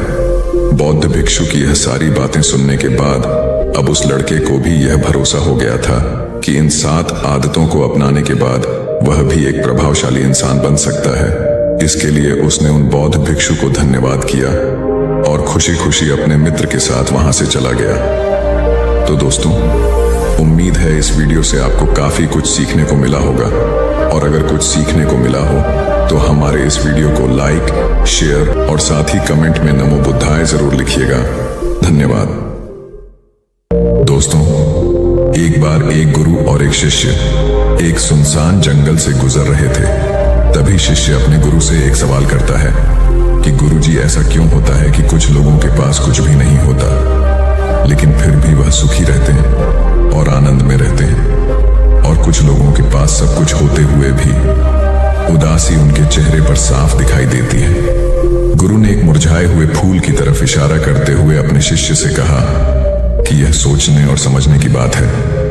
अगर यह फूल ये सोचेगा कि मैं कल मुरझा गया था, या फिर यह सोचेगा कि मैं भविष्य में फिर से मुरझा जाऊंगा, तो यह कभी भी खुलकर पूरी तरीके से खिल नहीं पाएगा। अपने सुंदर स्वरूप में यह कभी भी वापस नहीं आ पाएगा और अपनी खुशबू इस प्रकृति में कभी भी बिखेर नहीं पाएगा। इसी प्रकार इंसान अपने अतीत की यादों में खोया रहता है, या फिर अपने भविष्य की करता रहता है, भविष्य के दुखों के बारे में सोचता रहता है, या भूत में जो उसके साथ बुरी घटनाएं घटित हुई हैं, वह उन्हीं के बारे में सोच सोच करके वह अपने भविष्य के लिए चिंतित होता रहता है। तो ऐसा मनुष्य जीवन में कभी भी सुख अनुभव नहीं कर सकता। ये समझने की बात होती है कि जीवन हमेशा वर्तमान में होता है। अतीत और भविष्य की कल्पनाएं हमेशा मनुष्य को मृत्यु की तरफ ले जाती हैं। इसलिए यह जरूरी हो जाता है कि जिस प्रकार हम अपने शरीर की देखभाल करते हैं, उसे बीमारियों से दूर रखने के लिए उसके अंदर से गंदगी भी साफ करते रहते हैं, ठीक उसी प्रकार समय समय पर हमें अपने मन और मस्तिष्क की भी गंदगी को साफ करते रहना चाहिए, उसकी धुलाई करते रहना चाहिए। इससे आपकी बुद्धि की क्षमता तो तेज होगी ही होगी, साथ ही साथ आप हमेशा आनंद में रहने का रहस्य भी जान पाएंगे। शिष्य ने सवाल किया कि गुरुदेव, इससे पहले कि हम मन और मस्तिष्क पर चर्चा शुरू करें, इससे पहले मैं यह जानना चाहता हूं कि जिन लोगों के पास सब कुछ होता है वह दुखी क्यों रहते हैं, और जिन लोगों के पास कुछ भी नहीं होता है वे अक्सर आनंद में क्यों होते हैं? यह रहस्य क्या है? इसके पीछे का कारण क्या हो सकता है? गुरु ने उत्तर दिया कि कुछ लोग जीवन में जब सब कुछ हासिल कर लेते हैं और सब कुछ हासिल कर लेने के बाद उन्हें सब चीजों की व्यर्थता का पता चल जाता है। ऐसे लोगों को अक्सर यह एहसास जकड़ लेता है कि मैंने जीवन में कुछ भी पाया, जो कुछ भी किया उससे भले ही मैंने सुख सुविधाएं हासिल कर ली हो, लेकिन मन की शांति अभी भी बहुत दूर है और अधूरी भी है, उस तक मैं पहुंच नहीं पाता। सब कुछ पाकर भी मैं अपने मन को जान नहीं पाया। और जब इंसान को ऐसा लगता है तो उसे महसूस होता है कि जो कुछ भी उसने कमाया है वह कौड़ियों का भाव था। उसने अपना जीवन बेकार की चीजों में यूं ही व्यर्थ कर दिया। और वहीं पर जिस इंसान के पास जीवन में कुछ भी नहीं होता है, उसके पास एक उम्मीद होती है, सब कुछ पाने की लालसा रखता है, और वही लालसा, वही इच्छा उसको जीवन में खुश रखती है, आगे बढ़ाती है, और ऊर्जा से वह हमेशा भरा रहता है। गुरु ने अपने हाथ से एक सूखे पेड़ की तरफ इशारा करते हुए कहा कि शिष्य, कभी तो यह पेड़ भी हरा भरा रहा होगा, फलों से लदा हुआ रहा होगा, अनेक प्रकार के पक्षी और जानवर इस पर आराम करते होंगे, इसके फलों को खाते होंगे। इस समय इस पेड़ को भी यह पता नहीं होगा कि एक दिन यह सूख जाएगा और उसकी हालत इतनी बदतर हो जाएगी कि यह किसी को छांव तक नहीं दे पाए, उसके ऊपर पत्ते तक नहीं रह जाएंगे। उसी प्रकार मनुष्य अपने जीवन की दौड़ में यह भूल जाता है कि जिस दौड़ में वह सबसे आगे निकलने की कोशिश कर रहा है, उसका अंतिम चरण तो मृत्यु ही है। काश वो कभी इस दौड़ से अलग हटकर यह देख पाए कि इसका अंतिम चरण उसे कहां तक पहुंचाएगा। जिस दौड़ को वह सबसे आगे निकलकर जीतने के ख्वाब देख रहा है, उसका वास्तव में अंतिम चरण मृत्यु ही है। काश वह कभी जीवन में भी हो जाता है कि उन घटनाओं को हम किसी भी तरह अपने मन की दौड़ में ठहरा कर यह देख पाए कि उसका चरण क्या है और उसका परिणाम क्या होने वाला है। वो तो बहुत कुछ इकट्ठा करने में लगा हुआ है, एक दिन वह सब यहीं का यही रह जाएगा। इकट्ठा करते करते एक दिन उसका शरीर मृत्यु को प्राप्त हो जाएगा और फिर उसका शरीर आग में जलकर राख हो जाएगा, लेकिन उसके द्वारा बनाई हुई चीज सब यहीं की यहीं पड़ी रह जाएगी। लेकिन इंसान चीजों को इकट्ठा करते करते अपनी जिंदगी को जीना भूल जाता है। वह कभी ठीक से खुलकर हंस भी नहीं पाता, बस इकट्ठा करने में लगा रहता है और इकट्ठा करते करते वह अपने सब सुख, चैन, खुशी सब कुछ खो देता है। ऐसा भी हो सकता है कि वह ऐसे कार्यों की तरफ आगे बढ़ सकता है जो उसके जीवन में आनंद पैदा करता हो, जो उसके जीवन को एक नई दिशा दे।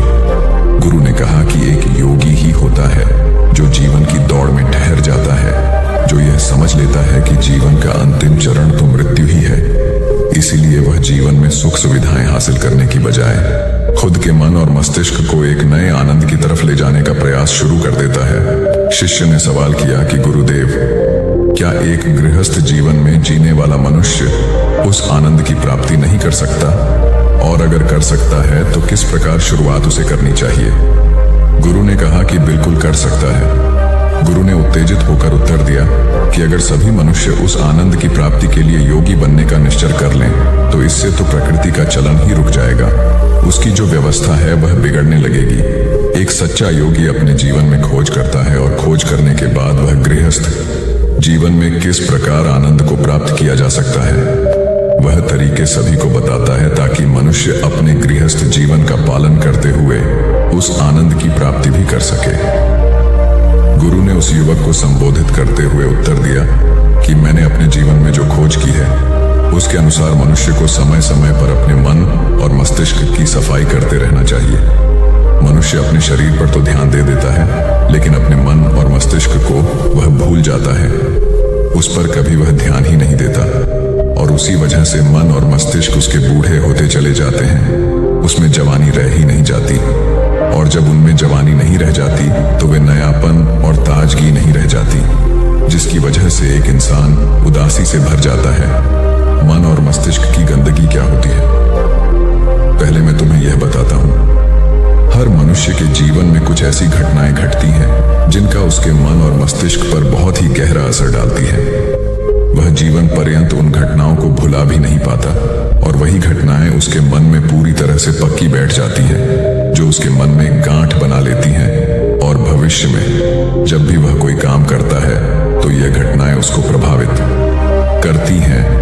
उसके विचारों को, उसके निर्णय को पूरी तरह से यह घटनाएं बदल कर रख देती हैं। ऐसे मनुष्य की दृष्टि भी भ्रमित हो जाती है। वह सत्य स्वरूप को देख ही नहीं पाता। वह उन चीजों को उन घटनाओं से जोड़कर भ्रमित तरीके से देखता रहता है। उदाहरण के लिए, अगर किसी बुरी आंखें वाले आदमी ने आपको धोखा दे दिया है तो आप जीवन पर्यंत बुरी आंखें वाले आदमी को हमेशा धोखेबाज ही समझते रहेंगे। उस पर कभी पूर्ण रूप से आप विश्वास ही नहीं कर पाएंगे। लेकिन समझने की बात यह होती है कि जिस इंसान ने आपको धोखा दिया है वह धोखा आपको बुरी आंखों से नहीं मिला, वह इंसान के स्वभाव से मिला है। लेकिन उस इंसान के स्वभाव से हमारे दिमाग में उसका एक चित्र छप गया, उसकी एक छवि बन गई, और वह छवि दूसरे आदमी से जब हम संपर्क करते हैं तो बीच में एक दीवार की तरह खड़ी हो जाती है। और इसी वजह से दो लोगों के बीच गहरे संबंध स्थापित नहीं हो पाते। तो मनुष्य के लिए सबसे जरूरी यही होता है कि वह अपने आप को अतीत की घटनाओं से मुक्त रखे। उन घटनाओं से प्रभावित होकर वह दिमाग में किसी तरह की छवि न बनाए। कुछ लोग इस बात पर यह सवाल खड़ा कर सकते हैं कि फिर जीवन के अनुभव किस काम में आएंगे। लेकिन समझने की बात तो यह होती है कि हम जीवन के अनुभवों को भी भ्रमित तरीके से जान लेते हैं, सही तरीके से उनसे सीख ही नहीं पाते। शिष्य अपने गुरु की बातों में इतना खो गया कि उसे चलते चलते जंगल के रास्ते में पड़े हुए कांटे दिखाई नहीं दिए और अचानक उसके पैर में कांटा चुभ गया। गुरु ने उसका कांटा बाहर निकालते हुए उससे पूछा, यह कांटा तुम्हारे पैर में क्यों लगा? इसके पीछे तुम किसे जिम्मेवार मानते हो?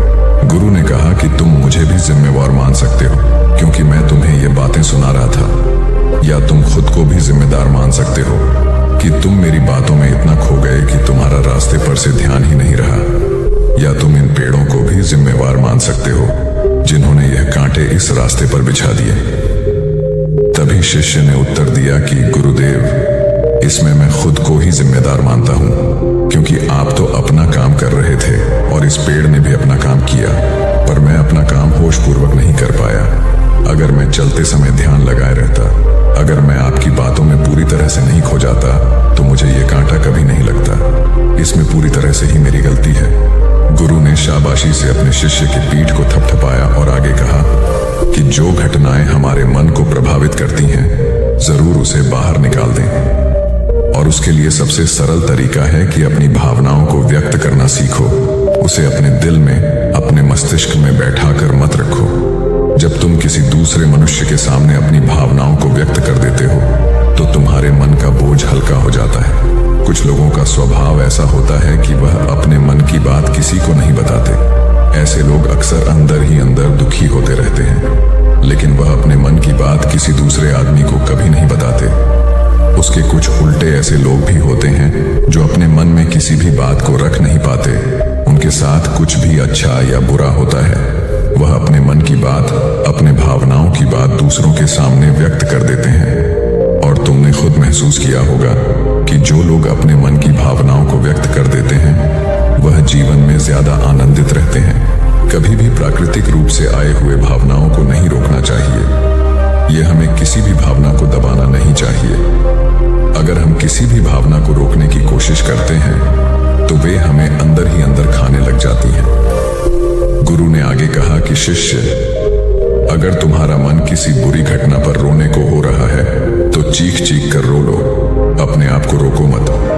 उस भावना को पूरी तरह से बाहर आने दो। अगर किसी दूसरी घटना पर तुम्हारा मन खुश होने का, आनंदित होने का हो रहा है तो पूरी तरह से नाचो, गाओ, जिससे कि तुम उस भावना को बाहर निकाल सको। और जब वे भावनाएं अपनी पूरी गति के साथ बाहर आ जाती हैं तो तुम्हारा मन उन घटनाओं को पीछे छोड़ देता है, अर्थात तुम्हारा मन धीरे धीरे हल्का होने लगता है। गुरु ने शिष्य को समझाते हुए बताया कि जिस प्रकार तेज रफ्तार से चलता हुआ पानी अपने वेग से आने वाली सभी बाधाओं को तोड़ देता है, और अगर हम अपनी भावनाओं को बहने दिए तो वह उन सभी बाधाओं को तोड़ देगा, और उस बात को तोड़ने के बाद उसका कचरा उसके मन से निकल जाएगा और उसका दूषित मन भी साफ हो जाएगा। उसके अंदर की गंदगी भी दूर हो जाएगी। अक्सर मनुष्य अपने मन में किसी घटना को दबाकर इसलिए रखता है कि वह सोचता है कि अगर सामने वाले को इस घटना के बारे में पता चल जाएगा तो वह क्या सोचेगा। इसी विचार से वह अंदर ही अंदर खुद दुखी होता रहता है और अपनी भावनाओं को दबाता रहता है, लेकिन सामने वाले को वह कुछ भी नहीं बताता। लेकिन अगर वह हिम्मत करके शुरुआत कर सकता है, अपने अंदर की बात अपने किसी करीबी मित्र को बता दे, तो उसका पूरा जीवन परिवर्तित हो सकता है। उसका जीवन सुखमय बन सकता है। एक बार अगर उसके दिमाग में यह आदत बन गई तो जीवन भर अपनी भावनाओं को दूसरों के सामने व्यक्त करने से कभी नहीं हिचकिचाएगा। हम अपने जीवन में इस आदत को 21 दिनों में पैदा कर सकते हैं। 21 दिनों तक अगर सही तरीके से हम अभ्यास करें तो हमारा दिमाग पूरी तरह से भावनाओं से मुक्त हो सकता है। यह 21 दिनों का अभ्यास इस प्रकार है। 21 दिनों तक सबसे पहली बात जो आपको याद रखनी है कि अपने मन में किसी भी बात को दबाकर नहीं रखना है। अगर हम किसी मनुष्य के बारे में अच्छा सोचते हैं तो हम उसे करें, अगर बुरा भी सोचते हैं तो भी उसे व्यक्त करें। परिणाम भूल जाएं कि परिणाम क्या होंगे, सिर्फ अपने दिमाग की धुलाई करने पर विश्वास रखें। इससे आपके दिमाग में एक अद्भुत साहस पैदा होगा। गुरु ने आगे कहा कि शिष्य, जब आप किसी मनुष्य के बारे में वह सब बता पाएंगे जो आप उसके बारे में सोचते हैं, तो आप खुद सोचिए कि आपका खुद के ऊपर कितना विश्वास बढ़ जाएगा। आपके मन के सारे दोष खत्म हो जाएंगे। हो सकता है कि इसमें आपको चुनौतियों का सामना करना पड़े, लेकिन जहां चुनौतियां नहीं होती हैं वहीं कुछ अभ्यास भी नहीं होता है। अभ्यास हमेशा चुनौतियों से भरा होना चाहिए। इससे आप सत्य वचन बोलने का अभ्यास भी कर पाएंगे। अक्सर हम दूसरों को प्रभावित करने के लिए वह सब बोलते रहते हैं जो उन्हें अच्छा लगता हो, लेकिन वह नहीं बोलते जो हम उनके बारे में सचमुच सोचते हैं। और यही हमारी सबसे बड़ी भूल हो जाती है, जिससे हमारा पूरा अस्तित्व झूठा बनकर रह जाता है। और अपनी भावनाओं को व्यक्त करते समय यह भी जरूर ध्यान रखें कि आपके अंदर जो भावनाएं उस इंसान के प्रति उठ रही हैं, उसके पीछे का मूलभूत कारण क्या है। उदाहरण के लिए, जब एक नौकर अपने मालिक के लिए कोई काम करता है और वह काम अच्छे से नहीं कर पाता है, तो मालिक उसे डांट फटकार देता है, जिससे उसके अंदर उसके प्रति क्रोध की भावनाएं उठने लगती हैं। लेकिन समझने की बात यह होती है कि मालिक तो आपको कहेगा ही, वह तो डांटेगा ही। अगर आप अच्छे से काम नहीं करेंगे, अगर आप काम अच्छे से कर रहे हैं और फिर भी आपका मालिक आपके साथ उचित व्यवहार नहीं कर रहा है, तो आप खुलकर अपने मालिक को अपनी भावनाएं व्यक्त कर सकते हैं, बिना यह सोचे कि इसका परिणाम क्या होगा। अगर आप इस भावना को उठाएंगे नहीं तो आप अपनी नजरों में खुद ही नीचे गिरने लग जाएंगे। आपका आत्मविश्वास बिल्कुल खत्म हो जाएगा।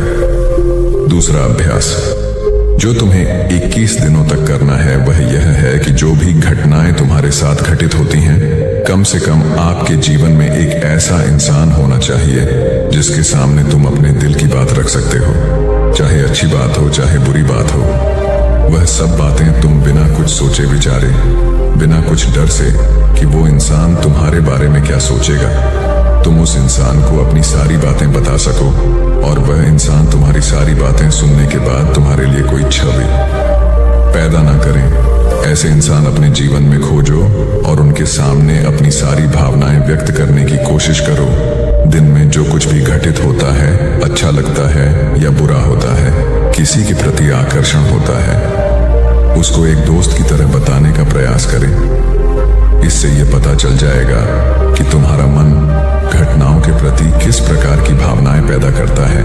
तुम अपने मन की सारी बातें कह दो ताकि तुम्हारे अंदर की भावनाएं, तुम्हारे अंदर में जो विचार उत्पन्न हो रहे हैं वह पूरी तरह खाली हो जाएं।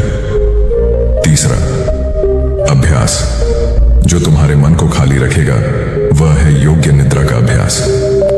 देखते ही देखते यह चर्चा खत्म करते हुए गुरु और शिष्य उस जंगल को पार करके अपने आश्रम में पहुंच चुके थे। तो दोस्तों, उम्मीद है इस वीडियो से आपको काफी कुछ सीखने को मिला होगा, और अगर कुछ सीखने को मिला हो तो हमारे इस वीडियो को लाइक, शेयर, सब्सक्राइब जरूर कर लीजिएगा और साथ ही कमेंट में नमो बुद्धाय जरूर लिखिएगा। धन्यवाद। अरे यह भी कोई काम है। इसके बाद उन्होंने ढेर सारे तथ्यों के साथ अपने काम को महत्वहीन बताने की कोशिश की। उन्होंने यह भी कहा कि इस समय जो काम मेरे जिम्मे है उसके आधार पर दूसरे संस्थान में नौकरी भी नहीं मिलेगी। इस बात को मुकेश के रिपोर्टिंग मैनेजर मिस्टर कुमार को बताया गया। वह सुलझे हुए इंसान हैं। उन्होंने तरीके से मुकेश को समझाया कि उनका काम कैसे महत्वपूर्ण है।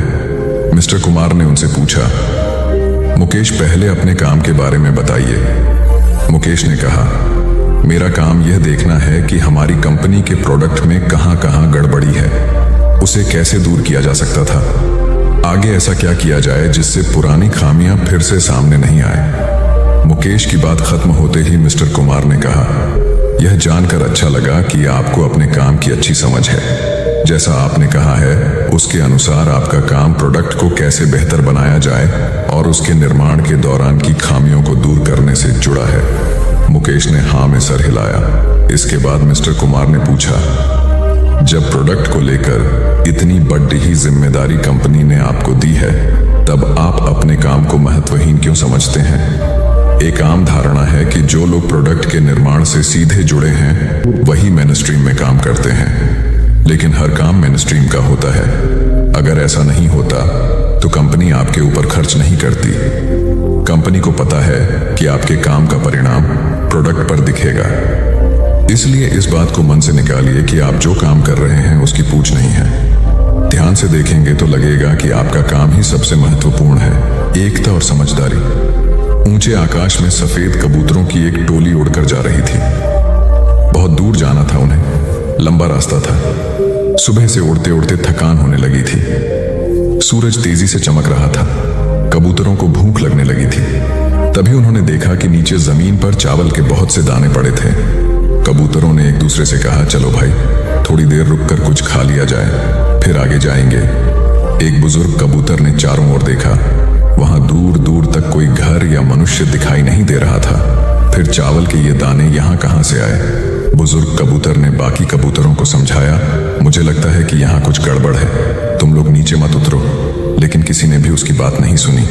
सभी कबूतर तेजी से उतरे, दाना चुगने लगे। इतने बढ़िया दाने बहुत दिनों के बाद खाने को मिले थे। वे बहुत खुश थे।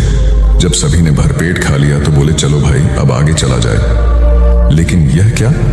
जब उन्होंने उड़ने की कोशिश की तो उड़ ही नहीं पाए। दोनों के साथ साथ वहां एक चिड़ीमार का जाल भी था जिसमें उनके पांव फंस गए थे। उन्हें अपनी गलती पर पछतावा हुआ। बूढ़ा कबूतर पेड़ पर बैठकर सब देख रहा था। उसने जब अपने साथियों को मुसीबत में देखा तो फौरन उड़ा और चारों ओर देखा। दूर उसे चिड़ीमार आता दिखाई दिया। वह फौरन लौटा और अपने साथियों को बताया। सब वहां से निकलने का उपाय सोचने लगे।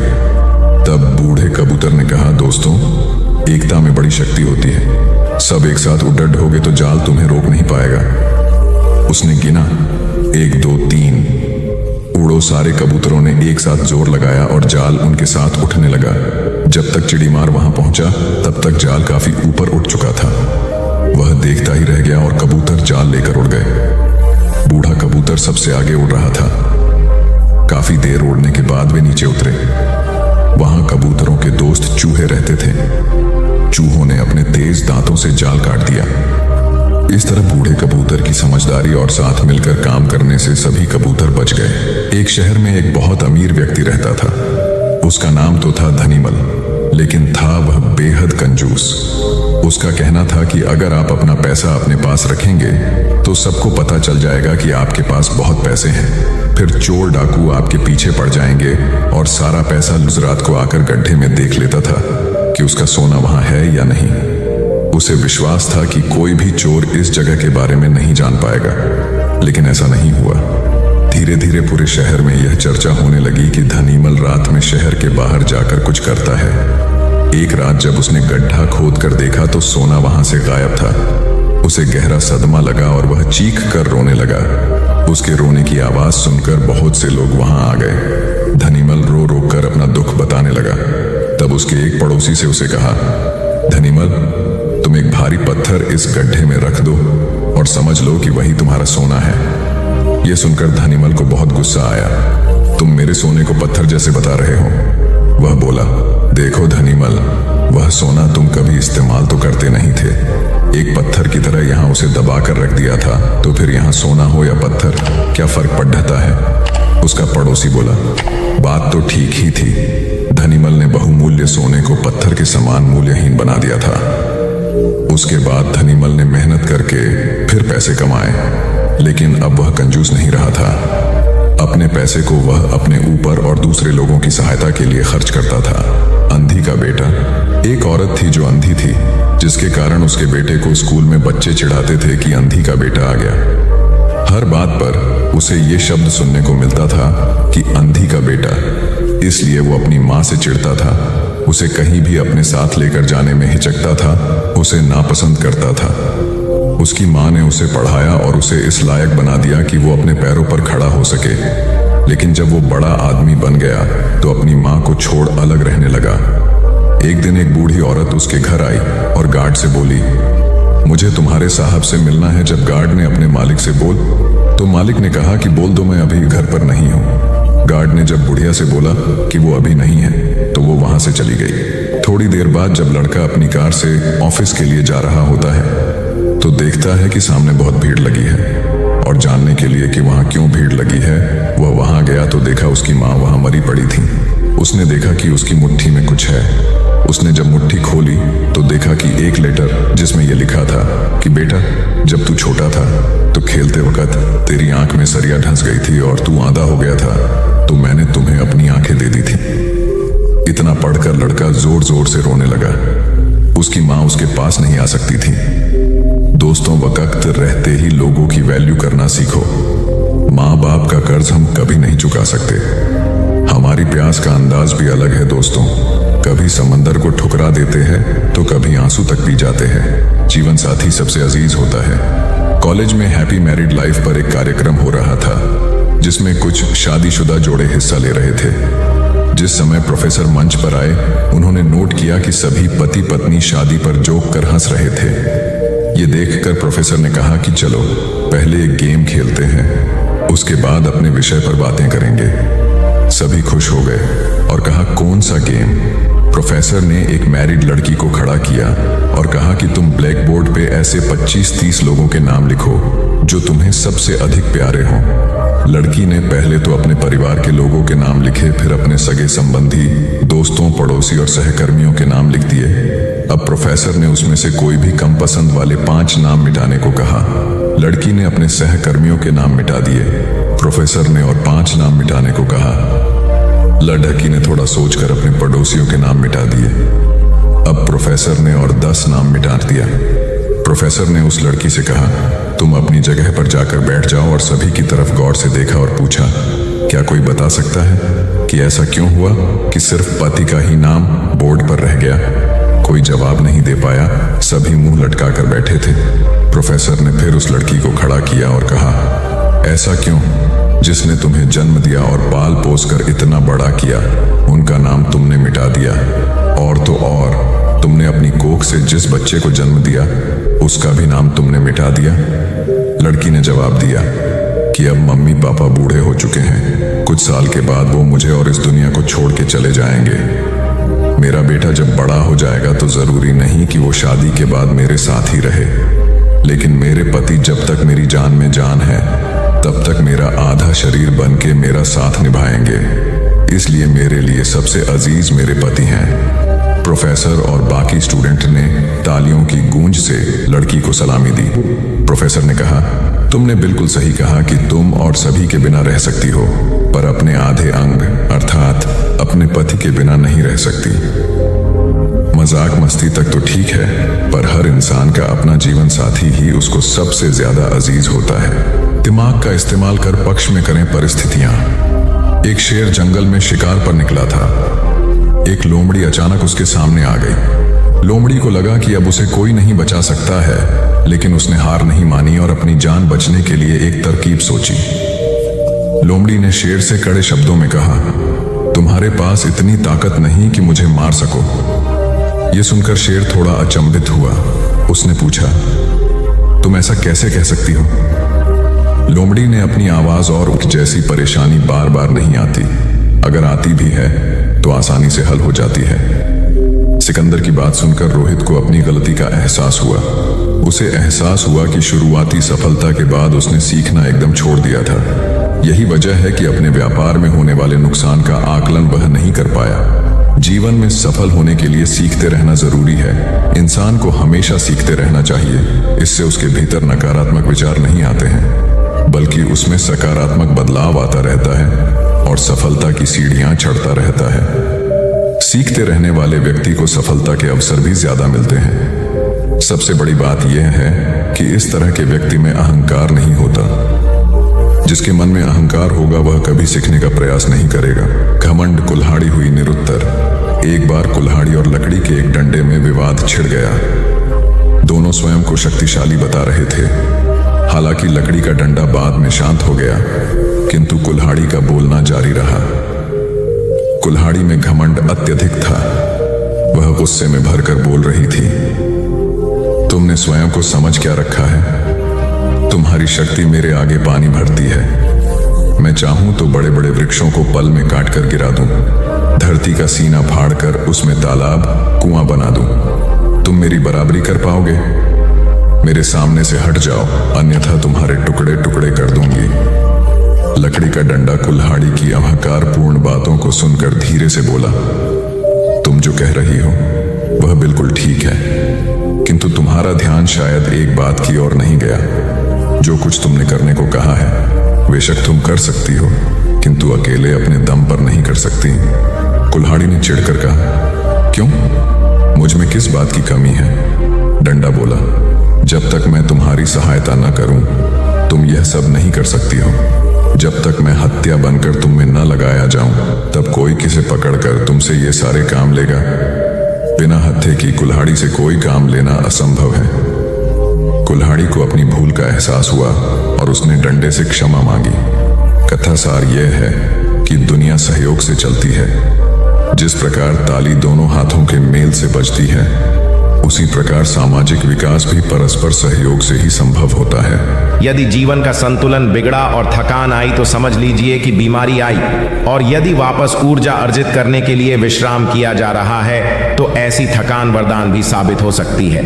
इन दिनों जिस तरह की हमारी जीवन शैली है, इसमें असंतुलन बहुत अधिक है। सुबह उठने से लेकर रात को सोने तक शरीर की कुछ नियमित क्रियाएं हैं। आदमी उसे भूल गया है। गौतम बुद्ध बहुत काम करते पर कभी थकते नहीं थे। आज भी कई साधु संत उतना ही परिश्रम कर रहे हैं जितना एक कॉर्पोरेट जगत का सफल व्यक्ति करता है, और जब वे रात को सोते हैं तो पूरी बेफिक्री के साथ। बुद्ध से उनके शिष्यों ने एक बार पूछा था, आप थकते नहीं?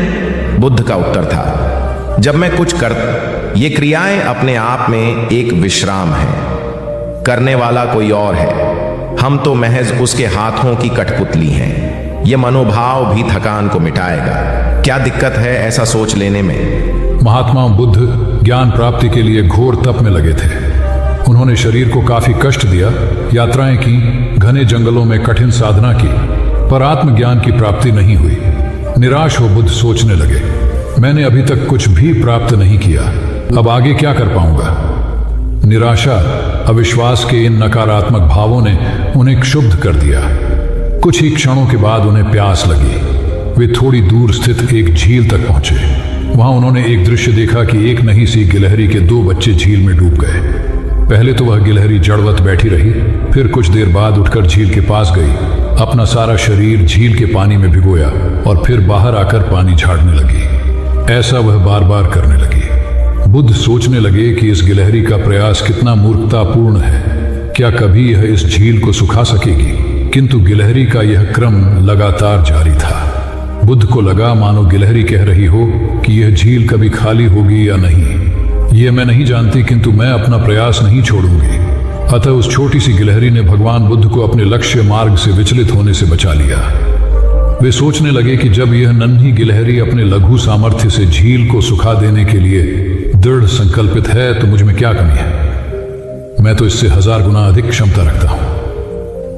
यह सोचकर गौतम बुद्ध पुनः अपनी साधना में लग गए और एक दिन बोधि वृक्ष तले उन्हें ज्ञान का आलोक प्राप्त हुआ। यह कथा असफलता के बावजूद प्रयासों की निरंतरता पर बल देती है। यदि हम पूर्ण होने पर बुद्ध ने उसकी तरफ देखा और उसे बहुत स्नेह से दुलारा।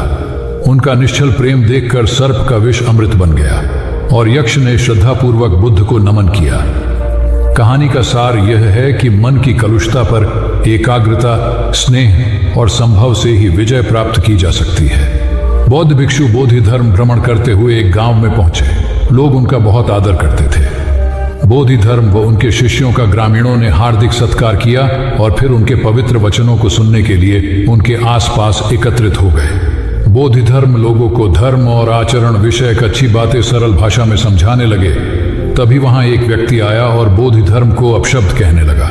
उपस्थित जनसमूह ने उसे रोकने का बहुत प्रयास किया, किंतु वह नहीं माना तथा अनवरत बोधि धर्म को इस आचरण पर कदापि क्रोधित नहीं हुए और लोगों से बोले कि यह भविष्य में मेरा सबसे बड़ा भक्त बनने वाला है। लोगों ने पूछा कि कैसे? बोधि धर्म ने उत्तर दिया, कोई कुम्हार के यहाँ घड़ा लेने जाता है तो घड़े को बजाकर देखा जाता है कि वह फूटा हुआ तो नहीं है। जब 1-2 रुपए के घड़े को कोई इतनी परख कर सकता है तो भला जिसे गुरु मानना है उसे 10-20 गालियां दिए बगैर कैसे पहचानेगा? पहले वह परीक्षा लेगा कि गुरु में धैर्य, आक्रोश व समता भाव कितना है। यह जानने के बाद ही तो वह गुरु को स्वीकारेगा। इसलिए यह व्यक्ति मुझे निरर्थक ही अपशब्द नहीं कह रहा है। और आगे चलकर वास्तव में वह व्यक्ति बोधि धर्म का सबसे बड़ा भक्त बना। किसी को शिक्षा देने से पूर्व स्वयं का आचरण भी तदनुरूप होना चाहिए, तभी गुरु का महान पद मिलता है। वस्तुतः गुरु की गुरुता तभी स्वीकारी जाती है जबकि उसमें सदाचरण के सभी लक्षण मौजूद हों। महात्मा गौतम बुद्ध के श्रावस्ती में प्रवचन चल रहे थे। प्रवचन में नित्य ही बड़ी संख्या में लोग आते और विविध महत्वपूर्ण व गंभीर विषयों पर बुद्ध से ज्ञान ग्रहण करते। बुद्ध का शिष्य वर्ग भी काफी विशाल था, जो प्रवचन स्थल की व्यवस्था संभालता और बुद्ध की सेवा में सदैव तत्पर रहता। एक बार रात के समय महात्मा बुद्ध प्रवचन दे रहे थे।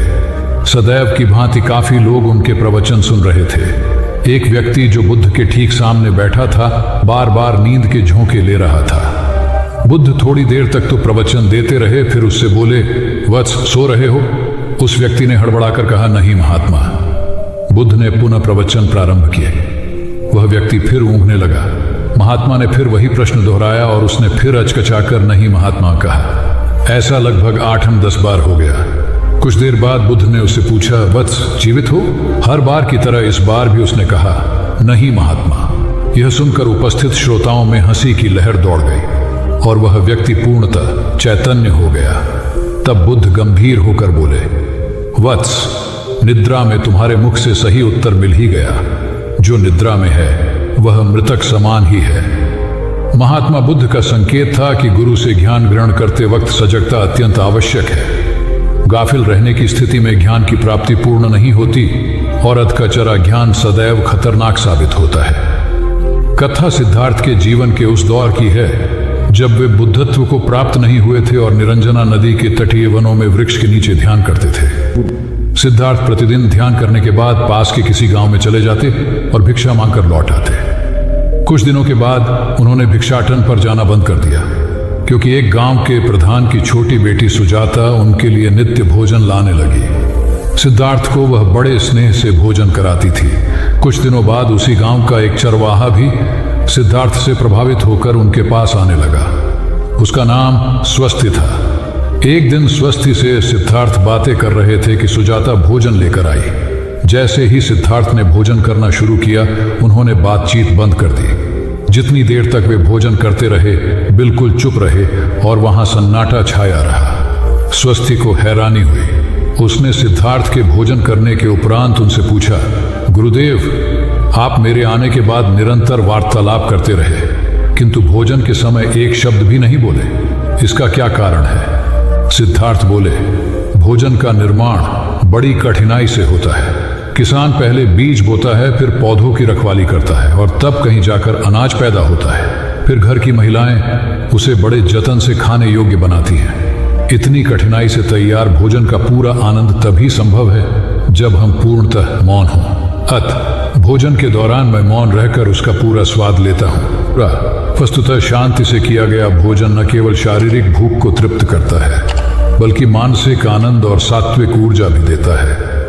सम्राट अशोक संपूर्ण भारत को अपने राज्य में मिलाना चाहते थे, पर कलिंग के युद्ध में हुए रक्तपात को देखकर उन्हें अत्यधिक दुख पहुंचा। उनकी महत्वाकांक्षा ने जो तबाही मचाई थी, उसे देखकर उन्हें खुद पर ग्लानि हुई। उन्होंने देखा कि लोग दर्द से कराह रहे थे।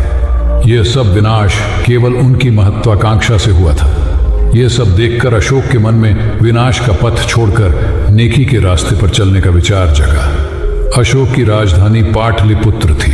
पाटलिपुत्र अब पटना के रूप में जाना जाता है। पटना से गया भी अधिक दूर नहीं है, जहां बोधि वृक्ष के नीचे महात्मा बुद्ध को ज्ञान प्राप्त हुआ था। बुद्ध के अष्टप्रद मार्ग, शांति और दया के संदेश ने अशोक के दिलो दिमाग में इतनी उथल पुथल पैदा कर दिया कि उन्होंने उस मार्ग को अपनाने का फैसला किया। इस पथ पर चलने से उन्होंने इतिहास में अपनी अमिट छाप छोड़ी। अशोक ने अपने पुत्र को सिलोन, अब श्रीलंका, और अन्य कई लोगों को सुदूर क्षेत्रों में दूत बनाकर भेजा। एक निर्दयी महत्वाकांक्षा एक ऐसे पवित्र उद्देश्य में बदल चुकी थी जिसमें कुछ अच्छा कर गुजरने की, करुणा और प्रेम के संदेश को चारों ओर फैलाने की इच्छा थी। करुणा केवल दया भावना मात्र नहीं है, ये आपके अंदर दूसरों की मदद करने की तीव्र इच्छा पैदा करती है। इसी भावना ने बुद्ध को भगवान और अशोक को महान बनाया। तथागत बुद्ध उन दिनों मगध प्रवास पर थे। साथ में शिष्यों का बड़ा समूह भी था। प्रतिदिन बुद्ध के प्रवचन होते, जिनका लाभ लेने के लिए बड़ी संख्या में लोग आते। इन लोगों में साधारण जन के साथ विशिष्ट हस्तियां भी शामिल रहती थी। हालांकि बुद्ध सभी के प्रति समान रूप से प्रेम व आत्मीयता का व्यवहार रखते थे। इन लोगों में नगर सेठ का पुत्र भी था, जो बड़े ध्यान से बुद्ध के प्रवचन सुनता था। वह नित्य ही बुद्ध के शिष्यों के समक्ष बुद्ध की तारीफों के पुल बांधता और धन्य धन्य भाव से घर जाता। एक दिन प्रवचन समाप्त होने के बाद उसने किसी शिष्य से कहकर बुद्ध से मिलने की हार्दिक इच्छा प्रकट की। जब उसे बुद्ध के सामने ले जाया गया तो उसने उन्हें साष्टांग प्रणाम कर कहा, भगवान, आप जैसा तपस्वी और ज्ञानी व्यक्ति पहले न कभी हुआ था और न भविष्य में होगा। यह सुनते ही बुद्ध ने उसकी बात बीच में ही रोककर कहा, वत्स, क्या तुमने इतना अध्ययन कर लिया है कि अब तक कितने संत महापुरुष हुए हैं, और क्या भविष्य भी जान चुके हो कि आगे और कोई नहीं होगा? युवक लज्जित भाव से चुप खड़ा रहा, क्योंकि इस बात का उसके पास कोई जवाब नहीं था। बुद्ध ने अपनी बात समाप्त करते हुए उसे सीख दी, सदैव अपनी आंखें खुली रखो। जो जैसा है उसे वैसा ही महत्व दो, किसी से उसकी तुलना मत करो। कथा का सार यह है कि किसी भी क्षेत्र के अधिकारी विद्वान की स्वतंत्र रूप से प्रशंसा करना उचित है, किंतु सर्वश्रेष्ठ बताना अनुचित, क्योंकि श्रेष्ठता को व्यक्ति, समय व स्थान की सीमाओं में नहीं बांधा जा सकता। आनंद भगवान बुद्ध के प्रमुख व प्रिय शिष्य थे। उनके स्वभाव में उदारता, स्नेह व सहिष्णुता जैसे गुण शामिल थे।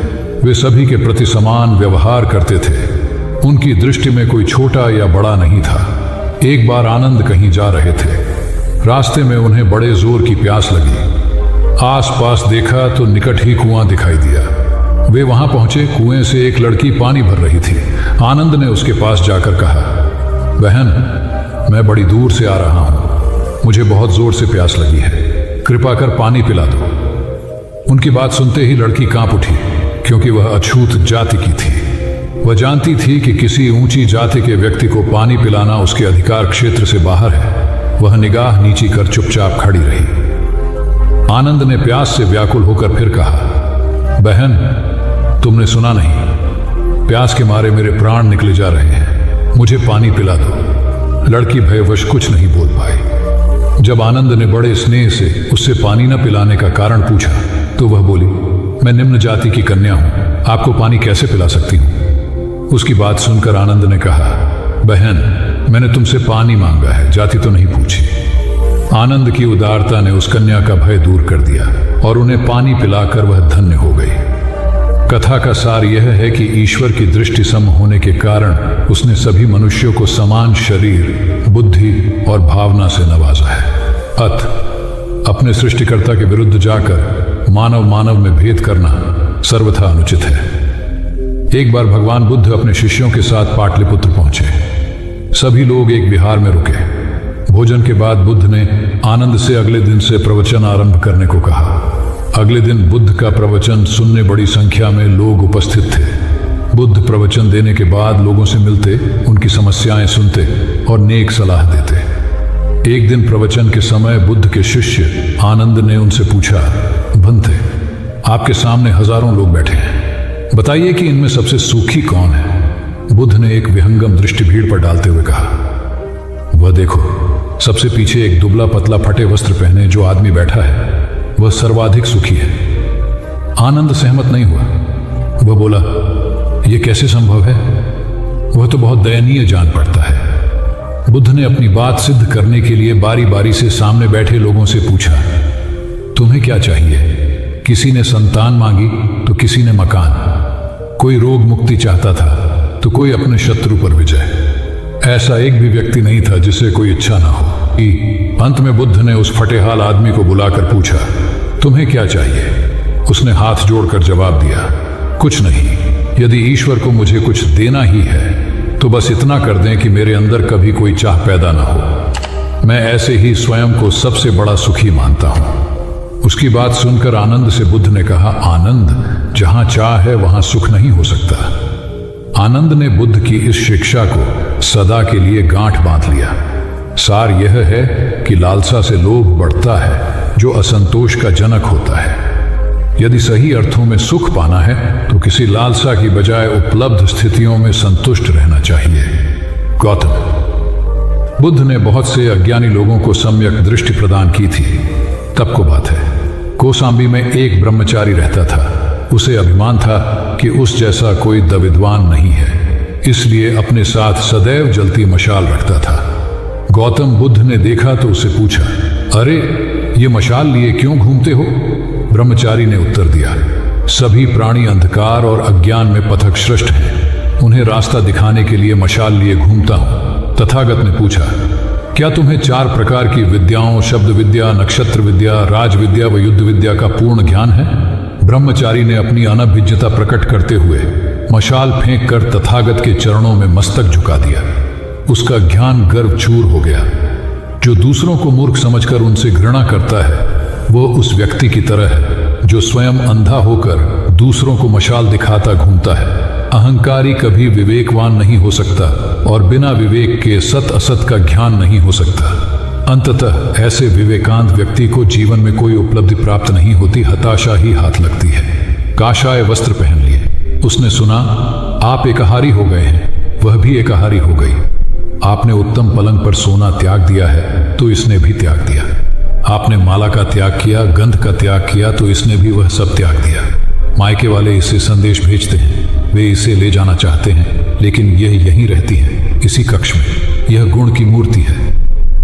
राजा स्नेह से अपनी बहू को देखते रहे। अचानक तथागत उठे, उस कक्ष से बाहर चले गए। शाक्य मुनि ने शिष्यों को शांत रहने को कहा था, लेकिन वे स्वयं उस कक्ष से बाहर चले गए। मैं हमेशा सोचता हूं उस पल क्या हुआ होगा, उनके मन के भीतर कैसे कैसे विचार उठते होंगे। क्या संबोधि एक लघु क्षण होता है या दीर्घ क्षण? क्या संबोधि एक अनंत अभ्यास है? क्या संयम उसका गरुड़यान है? धम्मपद का 13वां श्लोक बार बार याद आता है, यथागारम दुछेन बुट्टी समति विभजती एवं अभावितम चित्तम राघो समति विभजती। घर की छत मजबूत ना हो, सही तरह से उसे घास फूस से ढका ना गया हो, तो बरसात के दिनों में उसमें से पानी रिसता है, घर भर में फैल जाता है। उसी तरह ध्यान और एकाग्रता हमारे व्यक्तित्व की छत है। एक दिन एक व्यक्ति बुद्ध के पास पहुंचा। वह बहुत अधिक तनाव में था। अनेक प्रश्न उसके दिमाग में घूम घूम कर उसे परेशान कर रहे थे, जैसे आत्मा क्या है, आदमी मृत्यु के बाद कहाँ जाता है, सृष्टि का निर्माता कौन है, स्वर्ग नरक की अवधारणा कहाँ तक सच है और ईश्वर है या नहीं। उसे इन प्रश्नों के उत्तर नहीं मिल रहे थे।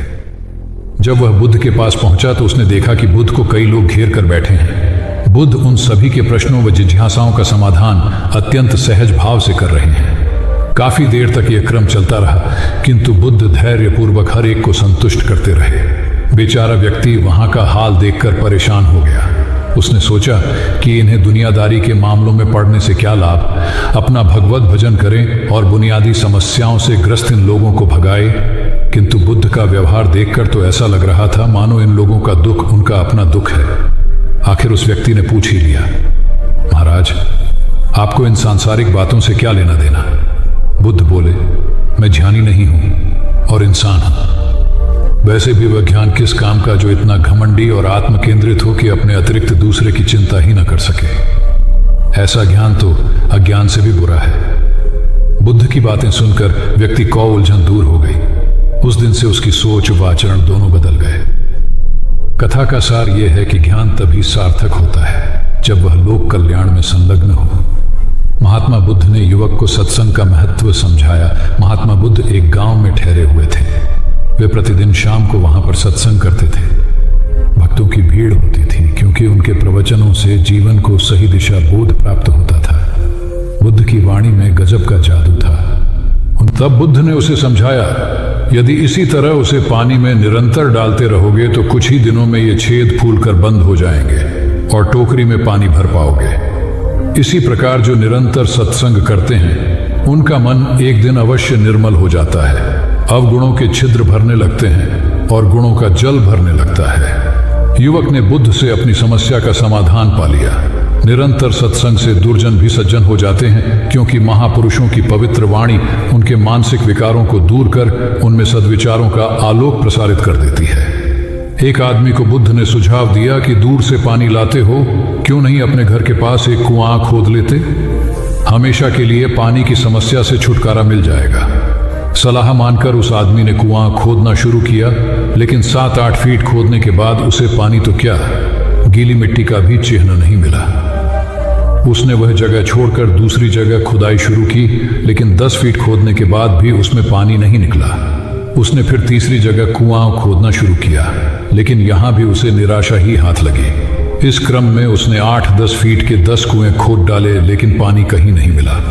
वह निराश होकर बुद्ध के पास गया। उसने बुद्ध को बताया कि मैंने 10 कुएं खोद डाले, मगर पानी एक में भी नहीं निकला।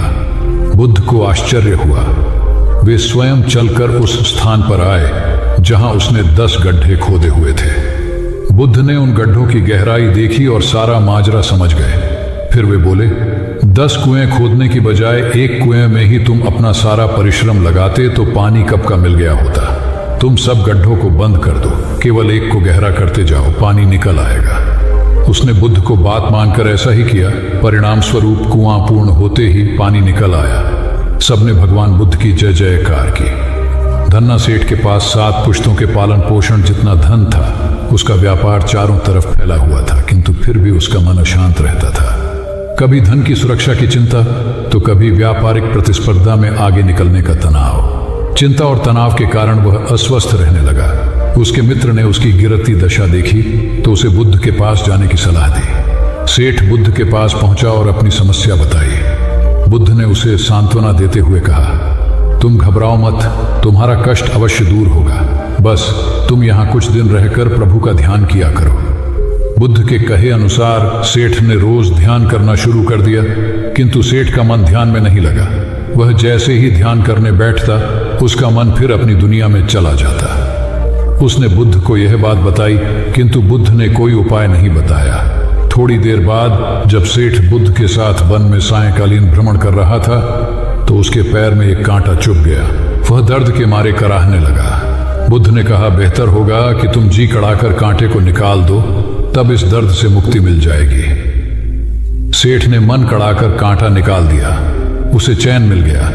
तब बुद्ध ने उसे समझाया, ऐसे ही लोभ, मोह, क्रोध, घमंड व द्वेष के कांटे तुम्हारे मन में गड़े हैं। जब तक अपने मन की संकल्प शक्ति से उन्हें नहीं निकालोगे, अशांत ही रहोगे।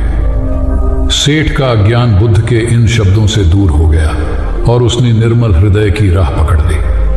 अपनी कुप्रवृत्तियों से मुक्ति के लिए संकल्पबद्धता अनिवार्य है। जब तक व्यक्ति दृढ़ निश्चय न कर ले, वह अपनी गलत आदतों से मुक्त नहीं हो सकता। बुद्ध की शिक्षा से गांव का उद्धार हुआ। एक युवक ने बुद्ध से आकर कहा, मेरा गांव अशिक्षित है। मैं अपने परिवार से झगड़कर थोड़ा बहुत पढ़ पाया हूं। आगे और पढ़ना चाहता हूं, किंतु सभी रोक रहे हैं। घर के लोग सोचते हैं कि खेती में खूब पैसा है और उसके लिए किसी शिक्षा की आवश्यकता नहीं है। यही सोच गांव वालों की भी है। कृपया आप मेरे गांव चलकर वहां शिक्षा का प्रसार करवाइए। बुद्ध युवक की बात मानकर गांव आ गए। धर्मभीरू ग्रामीणों ने बुद्ध का सत्कार किया और रोज उनके प्रवचन सुनने आने लगे। बुद्ध जब भी शिक्षा का महत्व बताते, ग्रामीण विरोधी मत रखते। एक दिन एक महिला अपने 5 साल के बच्चे के लिए पूछने लगी कि उसे किस उम्र से शिक्षा दिलवाए। तब बुद्ध ने समझाया कि तुम्हें तो 5 वर्ष पूर्व उसकी शिक्षा शुरू कर देनी थी। उसे क्या खाना है, क्या नहीं, कैसे क्या बोलना है आदि बातें शुरू से सिखाओगी, तभी तो वह अपना उचित ख्याल रख सकेगा। बुद्ध की यह बात महिला सहित सभी ग्रामीणों को समझ में आ गई। उन्होंने अपने बच्चों को विद्यालय भेजना शुरू किया। यह समय वर्षा का था। युवक ने लोगों को जल संग्रहण की तकनीक बताई। अधिकांश ने उपहास किया, किंतु युवक अपना काम करता रहा। बुद्ध का सहयोग प्राप्त था, इसलिए किसी ने उसका खुलकर विरोध नहीं किया। जब गर्मी में भीषण जल संकट के कारण फसलें सूखने लगी, तो युवक ने कुएं खुदवाए, जिनमें जल संग्रहण की तकनीक के कारण खूब पानी निकला। ग्रामीण अब शिक्षा का महत्व समझ चुके थे। धीरे धीरे संपूर्ण गांव शिक्षित हो गया। ज्ञान हर उम्र में अर्जित किया जा सकता है। यही ज्ञान हमें जीवन में आने वाली समस्याओं के समाधान की राह सुझाता है। एक गांव में 2 भाई रहते थे जो अपनी शैतानियों के लिए कुख्यात थे। उन्हें दूसरों को परेशान करने में बड़ा आनंद आता था। वे हर समय किसी न किसी को परेशान करने में लगे रहते थे। गांव के लोगों के साथ साथ उनके माता पिता भी उनकी ऐसी हरकतों के कारण बहुत दुखी थे। जब गांव का कोई व्यक्ति उनके माता पिता के पास उनकी शिकायत लेकर आता, तो वे दोनों को बहुत समझाते, किंतु दोनों भाइयों के कानों पर जूं तक नहीं रेंगती। एक दिन उनकी मां गांव में आए हुए महात्मा बुद्ध के पास गई और अपने बच्चों में किसी भी तरह ईश्वर का भय भर देने का आग्रह किया, ताकि वे लोग शैतानी से बाज आए। महात्मा बुद्ध ने मां से दोनों को एक एक करके उनके पास भेजने को कहा। मां ने अपने पहले लड़के को महात्मा बुद्ध के पास भेजा। वह जाकर महात्मा बुद्ध के पास बैठ गया। महात्मा बुद्ध ने उससे पूछा, ईश्वर कहाँ है? लड़के की कुछ समझ में नहीं आया और उसने कोई उत्तर नहीं दिया। तब महात्मा बुद्ध ने दोबारा यही सवाल कड़क कर पूछा, तो डर के मारे लड़का वहां से तेजी से भागा और भागते हुए अपने भाई के पास जा पहुंचा तथा बोला, भाई, तुम्हें पता है ईश्वर खो गया है और सब लोग इसके लिए हमें ही जिम्मेदार समझ रहे हैं। छोटा भाई भी इतना बड़ा आरोप सुनकर डर गया और उस दिन से दोनों ने शैतानी करना छोड़ दिया। कथा का सार यह है कि जब सीधे मार्ग से सुधार की राह न मिले, तो टेढ़े मार्ग का सहारा लेना ही सर्वथा उचित है। सेठ ने बुद्ध से जाना सच्चा संपन्न होना। एक सेठ निसंतान था। अपार संपत्ति का मालिक होने के बावजूद सेठ का लोभ बरकरार था। संतान न होने का दुख उसे बहुत था और इस कारण वह न जाने कितने फकीर, बाबा और पंडितों के दर पर माथा टेक चुका था, किंतु नतीजा शून्य रहा। एक बार सेठ के नगर में बुद्ध का आगमन हुआ। सेठ ने उनकी बहुत ख्याति सुनी तो अगले ही दिन उनसे मिलने पहुंचा। बुद्ध को अपनी निसंतानता के विषय में बताया तो उन्होंने सेठ के सिर पर हाथ रखकर हार्दिक आशीर्वाद दिया। संयोग की बात कि कुछ ही समय बाद सेठ को संतान सुख प्राप्त हो गया। वह बुद्ध के प्रति आभार भाव से भर उठा। सोचने लगा कि बुद्ध के प्रति उपकार कैसे जताए। विचार करने के उपरांत उसने एक बक्से में बेशकीमती हीरे जवाहरात रखे और बुद्ध के पास पहुंचा। बुद्ध को प्रणाम निवेदित कर सेठ बोला, महाराज, आपकी कृपा से मुझे संतान का मुख देखने को मिला। मैं आपके लिए कुछ करना चाहता हूँ, सो यह तुच्छ भेंट लाया हूँ। बुद्ध ने हीरे जवाहरात देखते ही अस्वीकार कर दिए। उन्होंने कहा, मेरे लिए धन व्यर्थ है, इसे तुम ही रखो। जब सेठ अधिक आग्रही हुआ तो बुद्ध बोले, मैं निर्धनों से दान नहीं लेता। आश्चर्यचकित सेठ ने कहा, पर मैं तो निर्धन नहीं हूं, अपार धन संपत्ति मेरे पास है। मेरी तिजोरियां सोने चांदी गहनों व जवाहरातों से भरी हुई हैं। रात दिन परिश्रम कर मैं इस संपत्ति को दिन दूनी रात चौगुनी कर रहा हूं, फिर मैं निर्धन कैसे हूं? तब बुद्ध ने समझाया, इसका आशय यह है कि तुम अपनी वर्तमान संपत्ति से तृप्त नहीं हो, और अतृप्त व्यक्ति निर्धन ही तो होता है, क्योंकि सच्चा संपन्न तो वह है जो तृप्त हो। बुद्ध की बातों ने सेठ की आंखें खोल दी।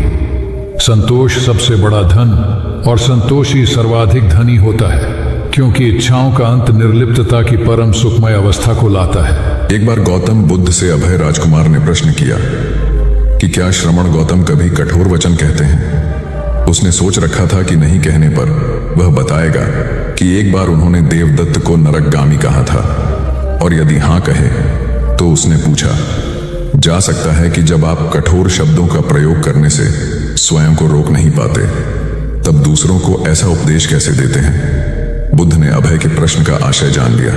उन्होंने कहा, इसका उत्तर न तो हाँ में दिया जा सकता है और न नहीं में। अभय की गोद में उस समय एक छोटा बालक था। उसकी ओर इशारा करते हुए बुद्ध ने पूछा, राजकुमार, यदि दाई के अनजाने में यह बालक अपने मुख में काठ का टुकड़ा डाल ले, तब तुम क्या करोगे?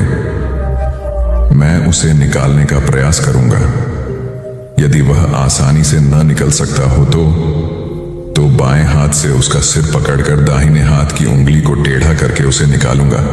यदि खून निकलने लगे तो भी मेरा यही प्रयास रहेगा कि वह काठ का टुकड़ा किसी न किसी तरह बाहर निकल आए। ऐसा क्यों? इसलिए कि भंते इसके प्रति मेरे मन में अनुकंपा है।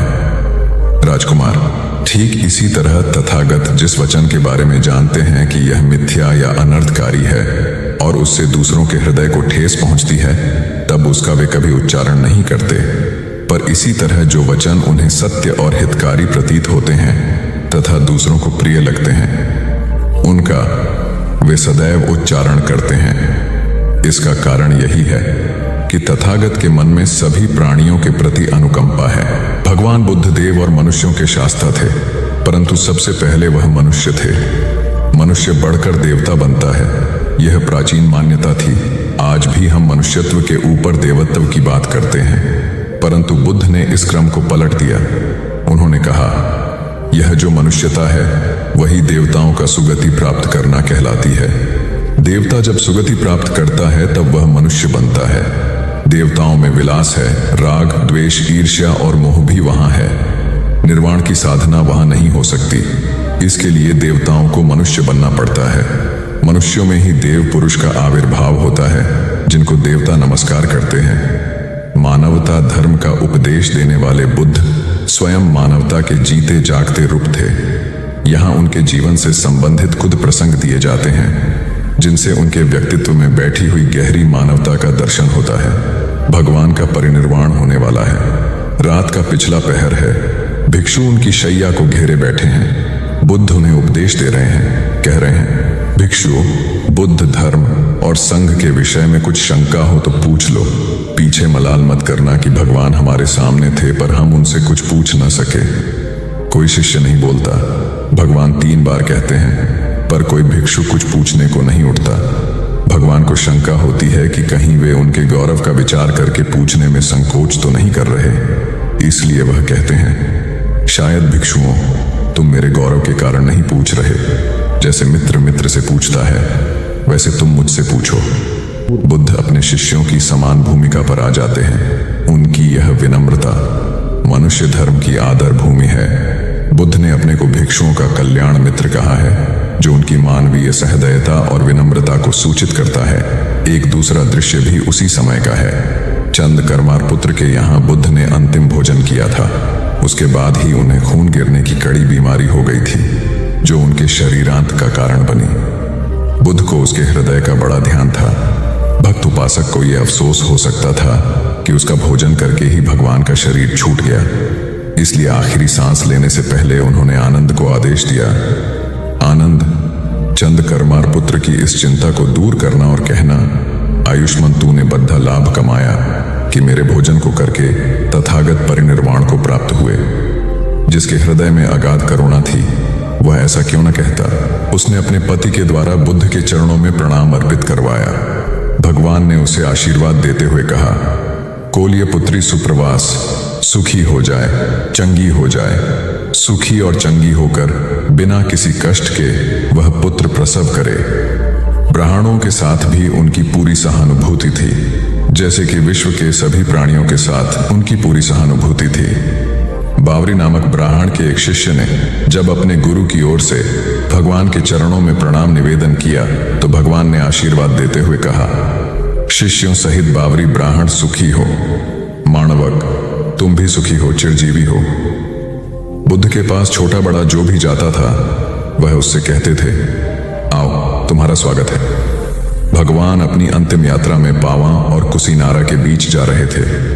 रास्ते में उन्हें पुक्कुस मल्लपुत्र नामक व्यापारी मिला। उसने उन्हें एक दुशाला भेंट किया, परंतु भगवान उसे अकेले कैसे आड़ते। वह अपने शिष्य आनंद को सम्मानित करना चाहते थे। उन्होंने कहा, पुक्कुस, दुशाले के एक भाग को मुझे ओढ़ा दे, दूसरे को आनंद को। पुक्कुस ने ऐसा ही किया। भूल करने वालों के प्रति भी बुद्ध की अनुकंपा का पार न था। एक बार एक ब्राह्मण ने भगवान को वेरंजा में वर्षावास करने का निमंत्रण दिया। भगवान वहां गए, लेकिन वह ब्राह्मण बहुधंधी था। उसने उनकी कुछ भी सुध बुध नहीं ली। बुद्ध को बड़ा कष्ट हुआ। उन्हें 3 महीने तक कुटा हुआ जौ रोज खाना पड़ रहा, क्योंकि उस समय वेरंजा में अकाल पड़ रहा था और वह भी उनको और उनके शिष्यों को घोड़ों के व्यापारियों से मिलता था। इतना होने पर भी वर्षावास की समाप्ति पर भगवान बुद्ध अन्यत्र जाने से पूर्व वेरंजा जाकर ब्राह्मण को आशीर्वाद देना नहीं भूले। भगवान बुद्ध के जीवन में ऐसी अनंत घटनाएं मिलती हैं। उनमें हमें उनकी मानवता के दर्शन होते हैं। उनके जीवन में कोमलता की पराकाष्ठा थी और उनकी वाणी में अपूर्व माधुर्य था जो सबको अपनी ओर खींचता था। उनके मुंह से क्रोध भरा शब्द कभी नहीं निकलता था। वह मनुष्य थे, परंतु मनुष्य की दुर्बलताओं से ऊपर उठ चुके थे। उनके व्यक्तित्व में मानवता की शुभ ज्योत्सना धर्म की स्थिति बनकर एक राजा ने अपने पुरुषार्थ से राज्य को समृद्ध बना दिया था। राज्य में रण बड़ी सुखी थी, क्योंकि वह प्रत्येक वर्ग के हितों को ध्यान में रखकर काम करता था। जब राजा वृद्ध हुआ तो उसे योग्य उत्तराधिकारी को चिंता सताने लगी, क्योंकि उसे लगता कि योग्य उत्तराधिकारी के बिना सुव्यवस्था अव्यवस्था में बदल जाएगी और प्रजा की परेशानी बढ़ जाएगी। हालांकि राजा का एक बेटा था, किंतु वह अत्यधिक आलसी और कर्महीन था। वह स्वयं को मालिक समझता और शेष सभी को अपना गुलाम। यह अहंकार उसके आचरण में सदैव झलकता था। राजा उसे सुधारने के उद्देश्य से बुद्ध के आश्रम में छोड़ आया। बुद्ध ने अगले ही दिन राजकुमार को आदेश दिया, वत्स, यहाँ से 5 कोस पर एक